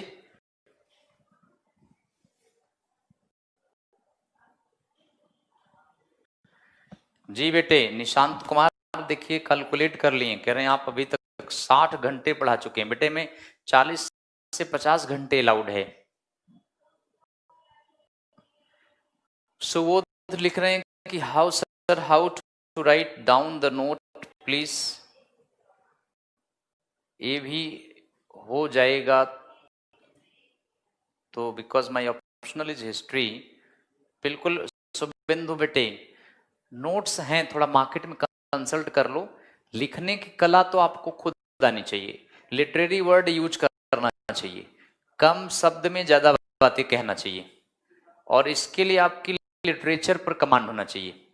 अगर इंग्लिश में आप दे रहे हैं तो 1 वर्ड सब्सटीट्यूशन आपको नॉलेज उस टाइप में होना चाहिए, और अगर बंगाली में आप दे रहे हैं तो बंगाली का भी लिटरेचर, आप लिटरेचर पर थोड़ा कमांड होना चाहिए। जिसका लिटरेचर अच्छा होता है वो कम शब्द में ज्यादा बातें करता है, और कम शब्द में ज्यादा बातें कहना यही ऑप्शनल की पहचान है। इसलिए आप ट्राई करिए कि कम शब्दों में ज्यादा बातें बताने का प्रयास किया जाए। इसके लिए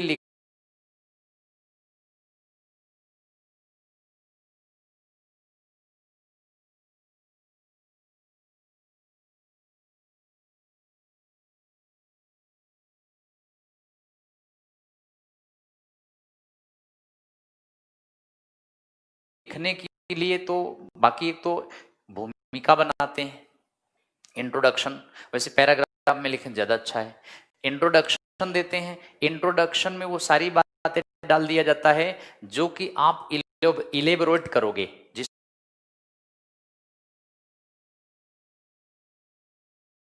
जिसको आप पूरा एक्सप्लेन करोगे, वो इंट्रोडक्शन में दिया जाता है।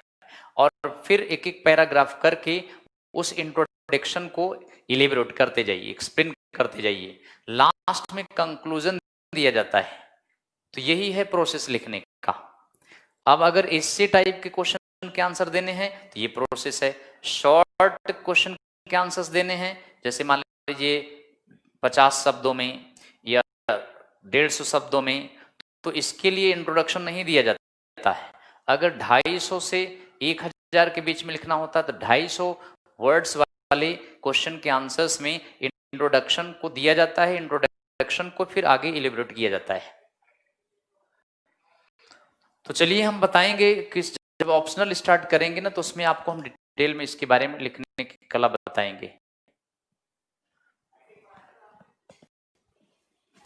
तो अब आप देखें बेटे, मोहम्मद बिन तुगलक पॉलिसी सारी फ्लॉप हो गई और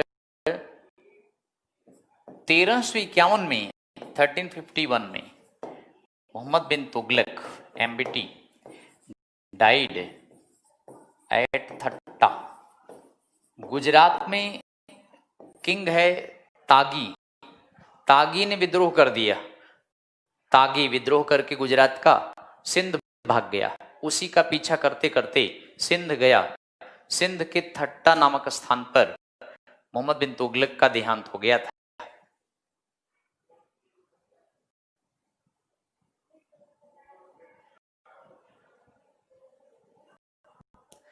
बिल्कुल बिल्कुल आप सुबह पढ़ें, क्योंकि पढ़ने के लिए आप पढ़ते रहिए, कोई इसमें पढ़ाई का कोई एंड नहीं है। जितना पढ़ेंगे उतना आपका नॉलेज बढ़ेगा, आपको लिखने की टैक्टिक्स पता चलेगी। पढ़ने से ही सब कुछ आएगा। प्रैक्टिस करते रहिए लिखने की और पढ़ते रहिए ऑप्शनल के लिए। तो थट्टा ये सिंध में है बेटे, यहां पर इसका देहांत हो गया और गुजरात का गवर्नर तागी इसने विद्रोह कर दिया। उसी के विद्रोह को दबाने के लिए यह उसका पीछा किया, सिंध तक गया। सिंध के थट्टा नामक जगह पर इसका देहांत हो गया और बाद में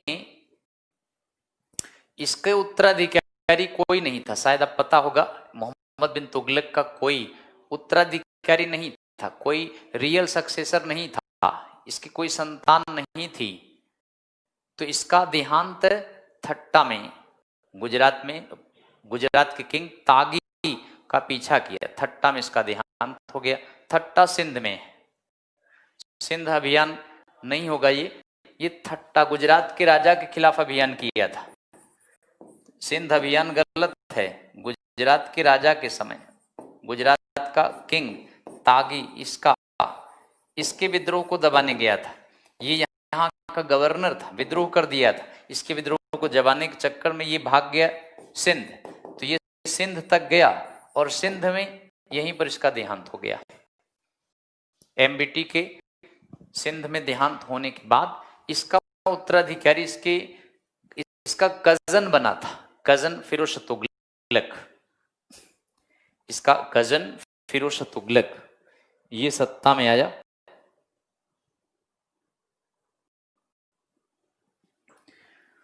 तो नेक्स्ट उत्तराधिकारी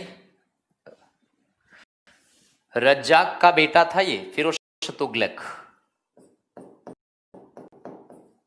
फिरोज शाह तुगलक।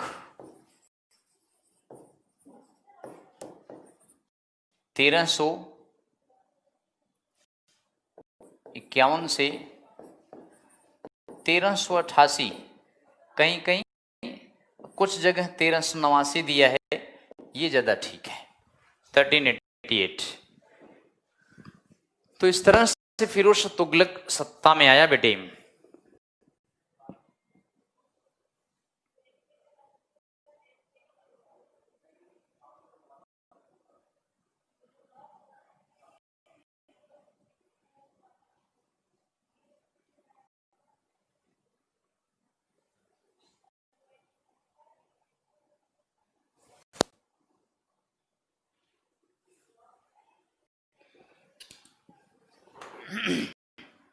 तो फिरोज शाह तुगलक के बारे में हम आपको बताते हैं।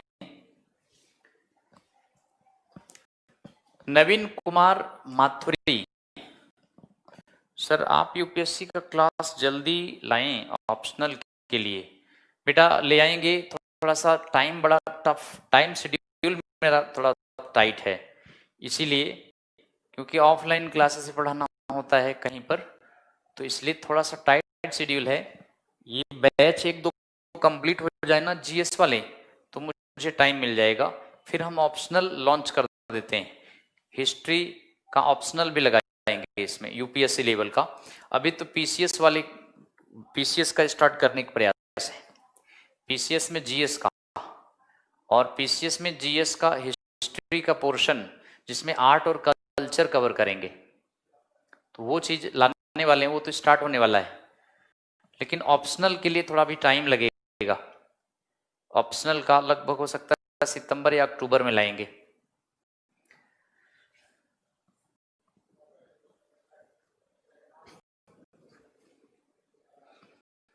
तो इस तरह से फिरोज तुगलक ये मोहम्मद बिन तुगलक के भाई रजब का बेटा था, यानी कजन था, ये मोहम्मद बिन तुगलक का कजन था। और फिरोज तुगलक ये जब सत्ता में आया, जी निशांत,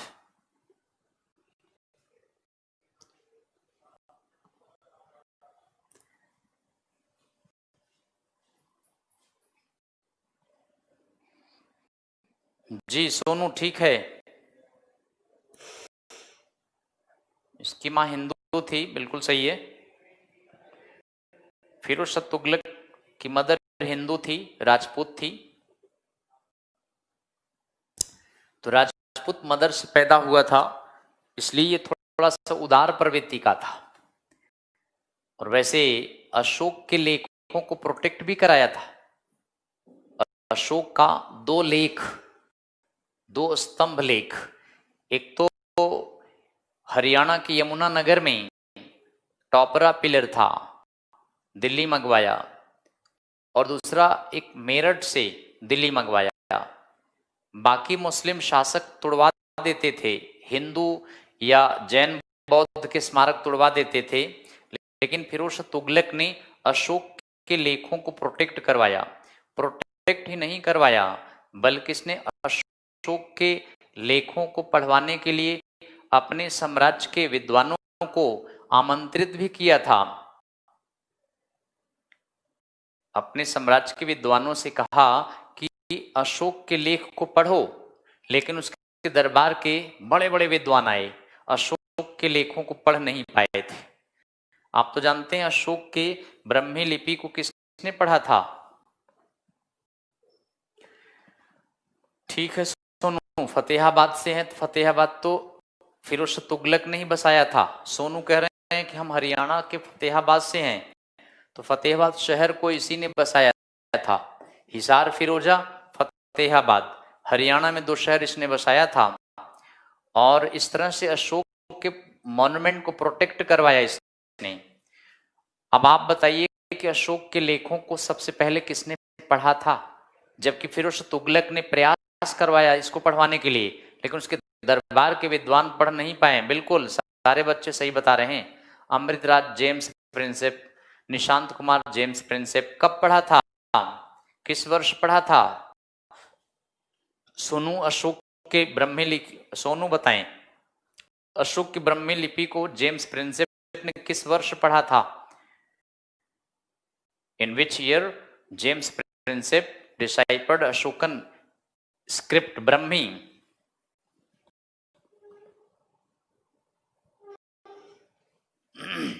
अमृतराज 1921 गलत बता रहे हैं।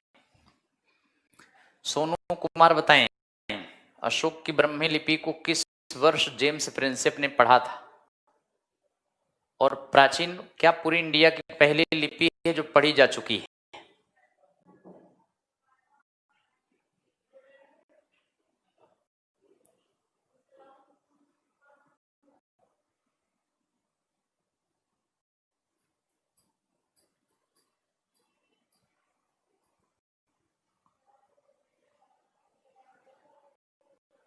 विश्वेंद्र सिंह 1838 गलत है बेटा।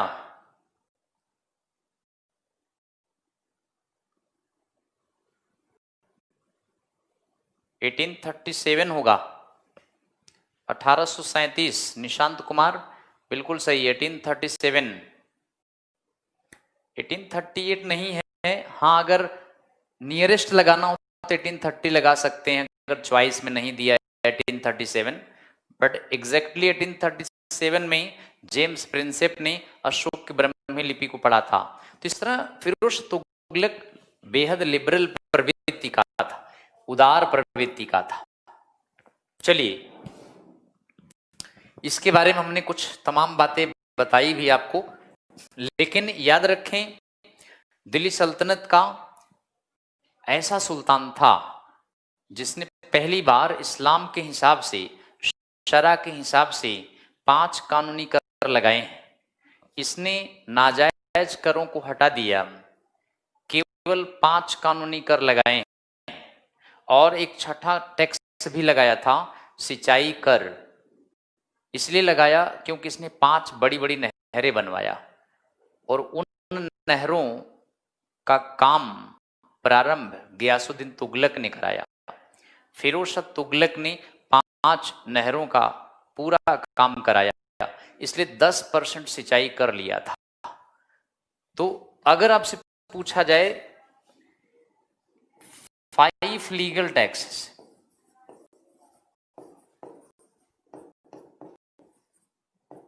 अकॉर्डिंग टू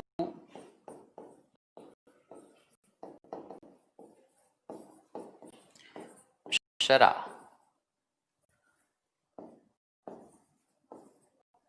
या शरीयत के हिसाब से,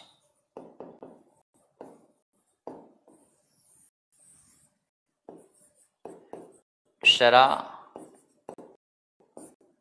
या शरीयत के हिसाब से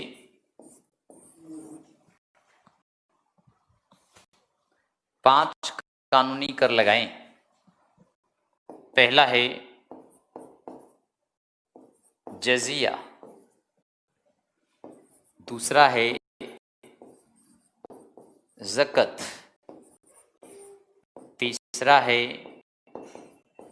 खिराज, चौथा है खुम्स, पांचवा है उस्र,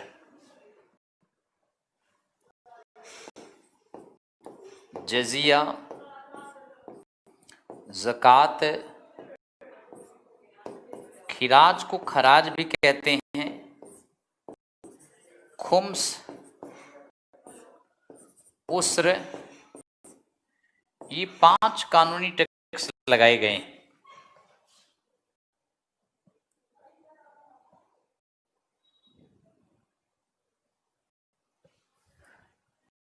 अब आप देखिए, जजिया हमने आपको बताए हैं, जजिया गैर मुसलमानों से लिया जाता था।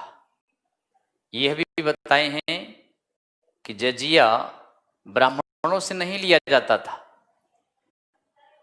महिलाओं से नहीं लिया जाता था, बच्चों पे नहीं लगता था, भिखारियों से नहीं लिया जाता था, सन्यासियों से नहीं लिया जाता था।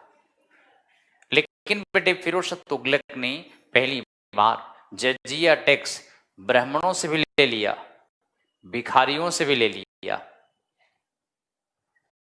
अगर ऐसा कोई प्रश्न पूछा जाए, फर्स्ट टाइम जजिया टैक्स ब्राह्मणों से किसने लिया, तो ब्राह्मणों से पहली बार जजिया टैक्स फिरोज शाह तुगलक ने लिया था।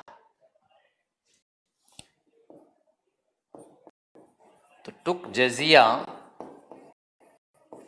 From Brahmins to,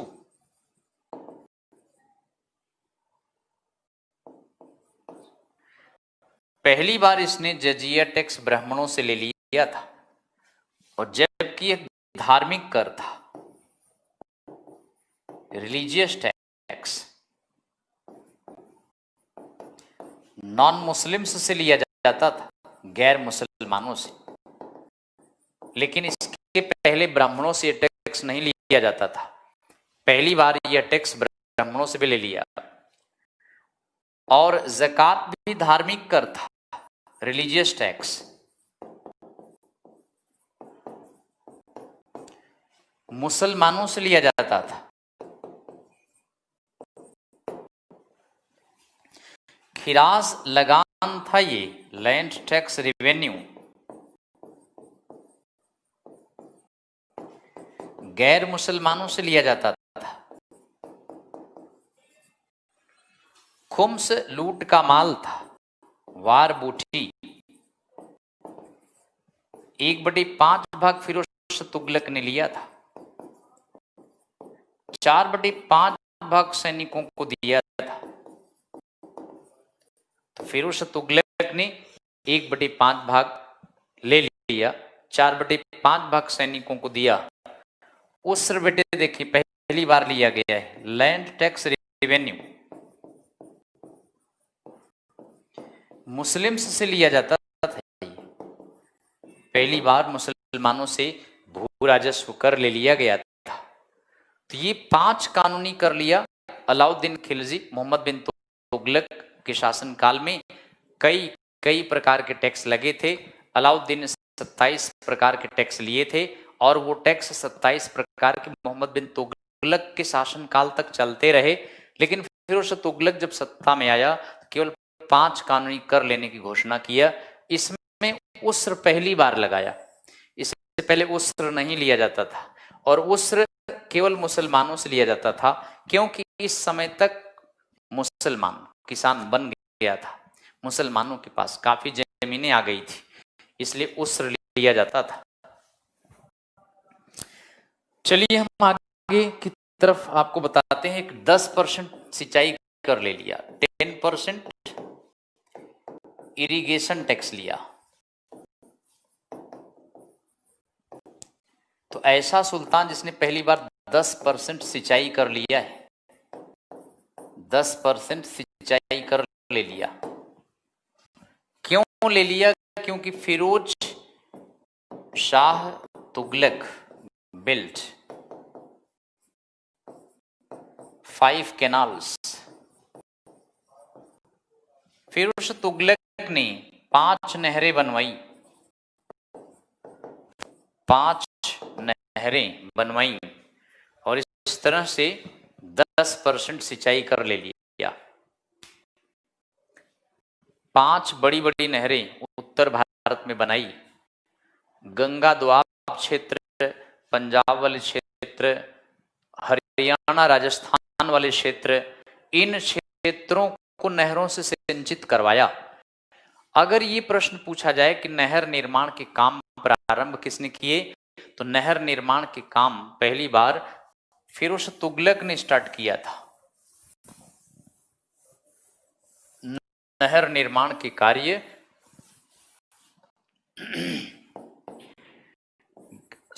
Ghiyasuddin Tughlaq ने स्टार्ट किया था। गयासुद्दीन तुगलक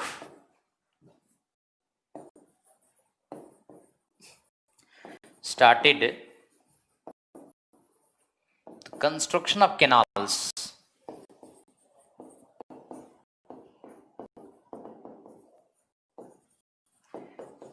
नहर निर्माण के काम गयासुद्दीन तुगलक ने स्टार्ट किए थे। नहर बनवाने के कार्य इंडिया में गयासुद्दीन तुगलक ने स्टार्ट किए, लेकिन गयासुद्दीन तुगलक पूरा नहीं कर पाया। इस काम को फिरोज तुगलक ने पूरा कराया और फिर 10% सिंचाई कर लिया।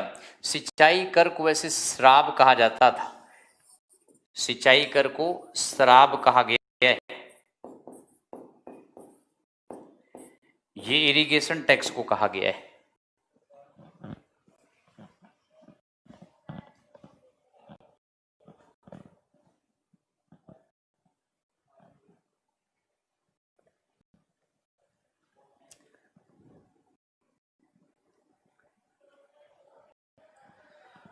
अरे सोनू भाई बिल्कुल सही पढ़ा बता रहे हो तुम।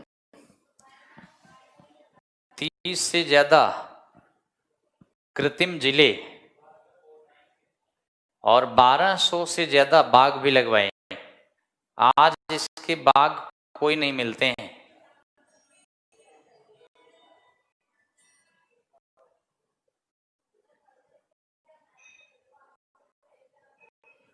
कोई बात नहीं सोनू जी, बढ़िया है, अच्छा है, आपकी हिस्ट्री बहुत अच्छी है। आप आईएएस वगैरह की तैयारी करो, बढ़िया है, आपकी तैयारी अच्छी है।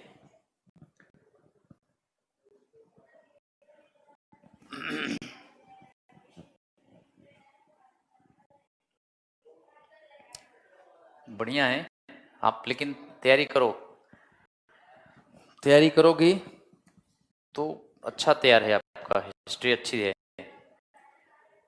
बाकी कई बच्चे हैं, बहुत अच्छे अच्छे बच्चे हैं, कोई प्रश्न पूछते हैं तो बड़ी जल्दी जवाब दे देते हैं। आपका आंसर आया नहीं तो हमने सोचा हो सकता आप ऑफलाइन हो गए हों। एक प्रश्न पूछा था ना आपसे, तो वो आंसर नहीं आया, तो हमने सोचा हो सकता आप ऑफलाइन हो गए हों। चलिए, तो फिरोज तुगलक तमाम काम किए हैं, बाग ही नहीं लगवाए हैं, तमाम शहर बसाए हैं। शहरों के नाम हम आपको बताएंगे, कुछ शहरों के नाम जो वर्तमान में हैं और बड़े फेमस शहर हैं। बाकी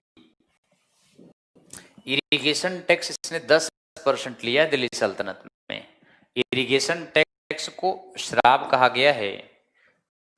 लेकिन अगर ये पूछा जाए कि गयासुद्दीन तुगलक ये नहर निर्माण के काम को स्टार्ट किया था, लेकिन पूरा किसने कराया, तो फिरोज तुगलक ने पूरा कराया है, और इसीलिए 10% सिंचाई कर लिया है। अब आप देखिए एक पॉइंट और बड़ा इंपॉर्टेंट है, फिरोज तुगलक के समय में कुछ कल्याणकारी विभाग बनाए गए। फिरोज तुगलक ने कई कल्याणकारी डिपार्टमेंट बनाए हैं। ऐसा सुल्तान जो पब्लिक वेलफेयर में पहली बार कई सारे डिपार्टमेंट्स बनाए, जिसमें एक डिपार्टमेंट है दीवाने बंदगान, माने रोजगार दफ्तर, एम्प्लॉयमेंट ब्यूरो। इसके द्वारा फिरोज तुगलक 1,80,000 गुलामों को भर्ती किया था, और इनमें से तमाम गुलाम को उच्च पदों पर अपॉइंट किया था। फिरोज तुगलक का मानना था कि गुलाम बड़े वफादार होते हैं, नमक हरामी नहीं करते थे, इसलिए गुलामों पर भरोसा किया जाता था। गुलाम पुत्र की तरह होते थे, क्योंकि गुलामों के माँ बाप नहीं होते थे। ऐसे व्यक्ति को गुलाम बनाया जाता था जिसके माँ बाप का पता ना हो, तो वे अपने मालिक के प्रति बड़े वफादारी से काम करते थे। इस तरह बेटे फिरोज तुगलक ने 1,80,000 गुलामों की भर्ती एक डिपार्टमेंट में किया। उस डिपार्टमेंट का नाम दीवाने बंदगान, बंदी से बंदगान, इसको हिंदी में कह सकते हैं कि दास विभाग, गुलाम विभाग। दासों को भर्ती करने का बड़ा शौक था इसको। तो कुछ कल्याणकारी डिपार्टमेंट में है फिरोज तुगलक फाउंडेड, क्या क्या डिपार्टमेंट बनाए वो आप देखें। एक डिपार्टमेंट है दीवाने बंदगान, तो दीवाने बंदगान।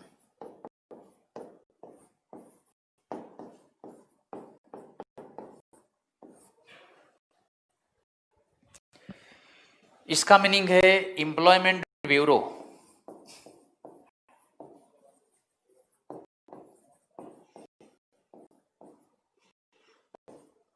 यानी रोजगार दफ्तर।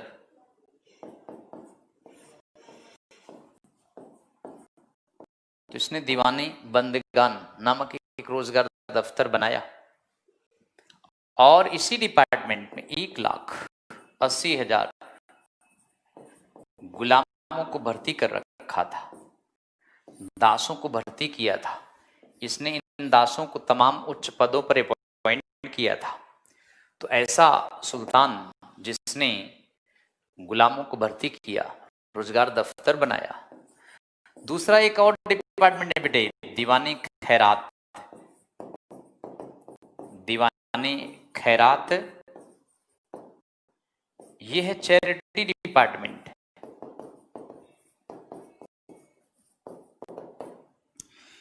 या इसको खैराती विभाग कहते हैं। दीवानी खैरात यानी चैरिटी विभाग बनाया। इस डिपार्टमेंट के द्वारा वह गरीब मुसलमानों को भोजन कराता, गरीब मुसलमानों के लिए काम करवाता। कभी कभी तो गरीब मुसलमानों की लड़कियों की शादी को भी अरेंज करवाता। तो चैरिटी डिपार्टमेंट के द्वारा तमाम पब्लिक वेलफेयर के काम किए जाते थे। स्पेशली फोकस्ड था मुस्लिम्स पर, मेनली फोकस्ड मुस्लिम पर था। तीसरा एक डिपार्टमेंट है दारुल शफा।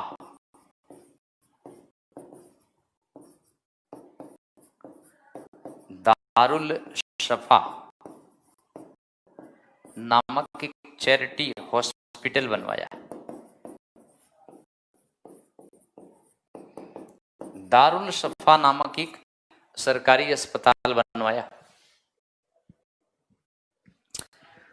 तो दवा दारू दारुल शफा नामक एक चैरिटी हॉस्पिटल बनाया।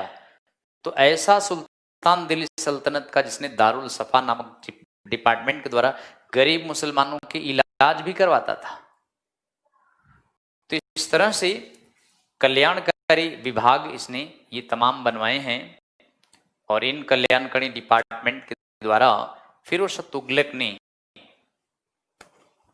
इतिहासकारों की बड़ी प्रशंसा लिया है। इसके समय में कई इतिहासकार थे, जिसमें एक फेमस इतिहासकार हैं जियाउद्दीन बर्नी। जियाउद्दीन बर्नी ने अपनी किताब तारीख फिरोज शाही फिरोज शाह तुगलक के समय में पूरा किया है। तारीख फिरोज शाही में फिरोज शाह तुगलक ने के बारे में काफी तारीफ किया है। वहीं मोहम्मद बिन तुगलक की बड़ी बुराई किया है। मोहम्मद बिन तुगलक के बारे में जियाउद्दीन बर्नी ने यह लिखा है कि प्रजा को राजा से, राजा को प्रजा से मुक्ति मिल गई। यह स्टेटमेंट फिरोज शाह तुगलक के समय में जियाउद्दीन बर्नी ने अपनी किताब में दिया हुआ है, तारीख फिरोज शाही। अच्छा, फुतुहात उस सलातिन, ये फिरोज शाह तुगलक ने अपनी ऑटोबायोग्राफी भी लिखा है। तो इस तरह से फिरोज शाह तुगलक पढ़ा लिखा विद्वान था एक। तो फिरोज शाह तुगलक के शासन काल में ये तमाम शहर जो बसाए बनाए, एक तो हिसार फिरोजा,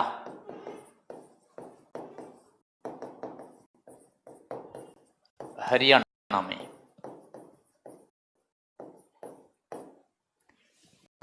दूसरा फतेहाबाद,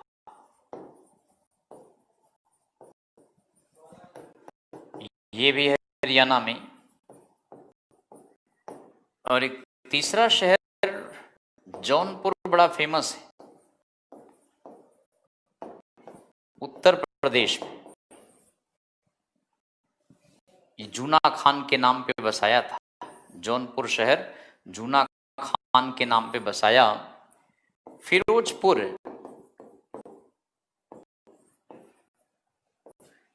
उत्तर प्रदेश में बदायूं वाला।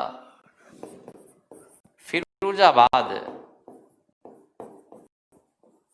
उत्तर प्रदेश में आगरा के समीप। फिरोजशाह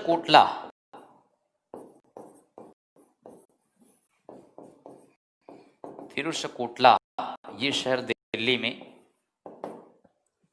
और एक किला भी इसी नाम से है दिल्ली में, फिरोजशाह कोटला फोर्ट दिल्ली में।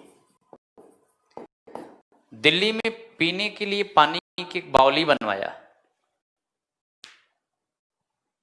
दिल्ली में जगन्नाथपुरी टेम्पल को तोड़वाया इसने। दरअसल मोहम्मद बिन तुगलक फिरोज शाह तुगलक 1353 से 58 के बीच में बंगाल पर आक्रमण किया था।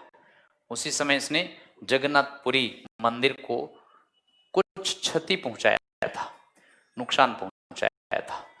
जगन्नाथपुरी टेम्पल उड़ीसा में है। चलिए सोनू कुमार, जगन्नाथपुरी टेम्पल किसने बनवाया, जल्दी बताइए।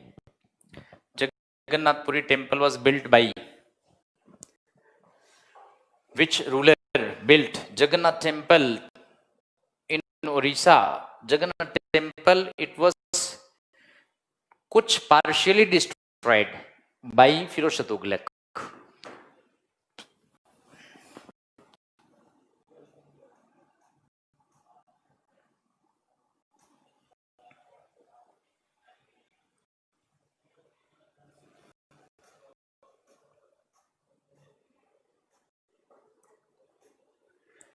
ज्वालामुखी मंदिर क्यों लूटा? ये मुस्लिम्स थे, लूटपाट करते हैं, इनका उद्देश्य यही था।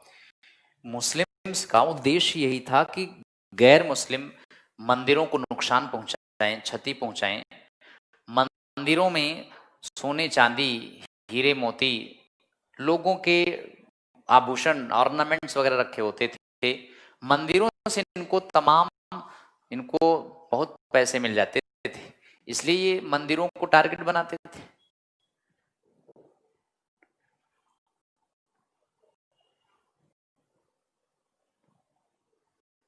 जगन्नाथपुरी उड़ीसा में ही है।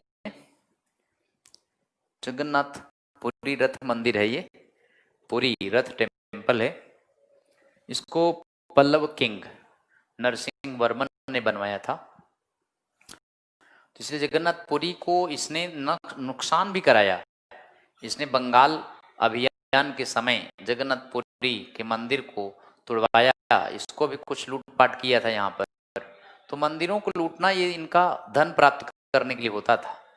और ये मुस्लिम्स थे तो ज्यादातर मुस्लिम सुल्तान अपने उन एरियाज को लूटते थे जो कि ज्यादा रिचेस्ट एरिया थे, जहाँ के मंदिर ज्यादा धनी थे, जहाँ के मंदिरों में खूब चढ़ावा चढ़ता था उस समय भी। तो मंदिरों को लूट कर धन एकत्र करके सेना तैयार करते थे। तो ये इसने निर्माण काम किए हैं। फिरोज शाह कोटला किले यहीं से शासन करता था। और वैसे फिरोज शाह तुगलक ने दिल्ली में एक बावली बनवाई है पीने के पानी के लिए, स्टेप वेल भी बनवाया है। इसको हिंदी में बावली भी कह सकते हैं।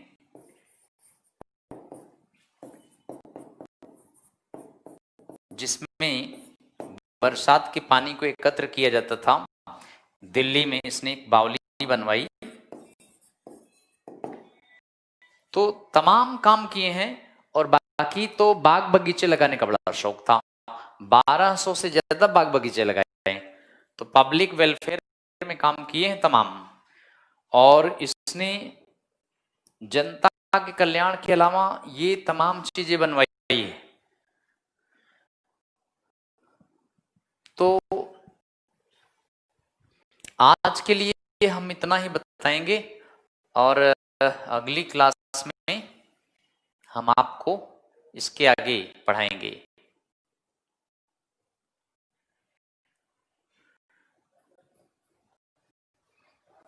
बिल्कुल, कुतुब मीनार ब्रिटिश पीरियड में इस पे बिजली गिर पड़ी थी। दरअसल सोनू, हमने इसको कुतुबुद्दीन ऐबक के टाइम में बता दिए हैं सारा। ये कुतुब मीनार का कौन सा मंजिला किसने बनवाया है ये हमने बताया था कुतुबुद्दीन ऐबक के समय में। ये बताया था कि ग्राउंड फ्लोर ऐबक ने बनाया था। पहले हमने ऑलरेडी बता दिया हूँ। फर्स्ट, सेकंड, थर्ड, फोर्थ 4 मंजिल इल्तुतमिश ने बनवाया था। और आप फिर बता देते हैं, ऊपर के 2 मंजिल फिरोज तुगलक ने बनवाया था।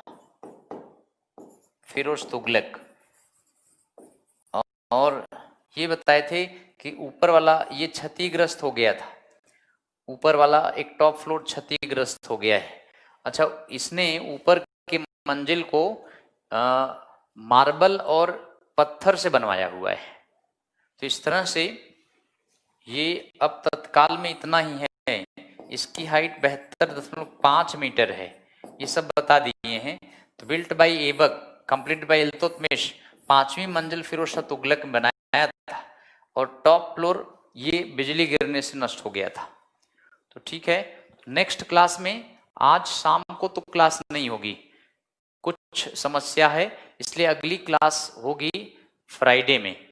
तो फ्राइडे में हम आपको सुबह में या शाम में जब भी क्लास होगी उसमें हम पूरा करवा देंगे। तो नेक्स्ट क्लास 2 घंटे की होगी जब, तो उसमें ये पूरा हो जाएगा। हाँ ये अभी सब बताएंगे, अभी ये पूरा नहीं हुआ टॉपिक सारा, अभी हम इसको फिरोज शाह तुगलक को नेक्स्ट क्लास में पूरा करेंगे, लंबा टॉपिक है, इसलिए अगली क्लास में हम इसको पूरा विधिवत कराएंगे। ठीक है, okay, thank you, have a nice day.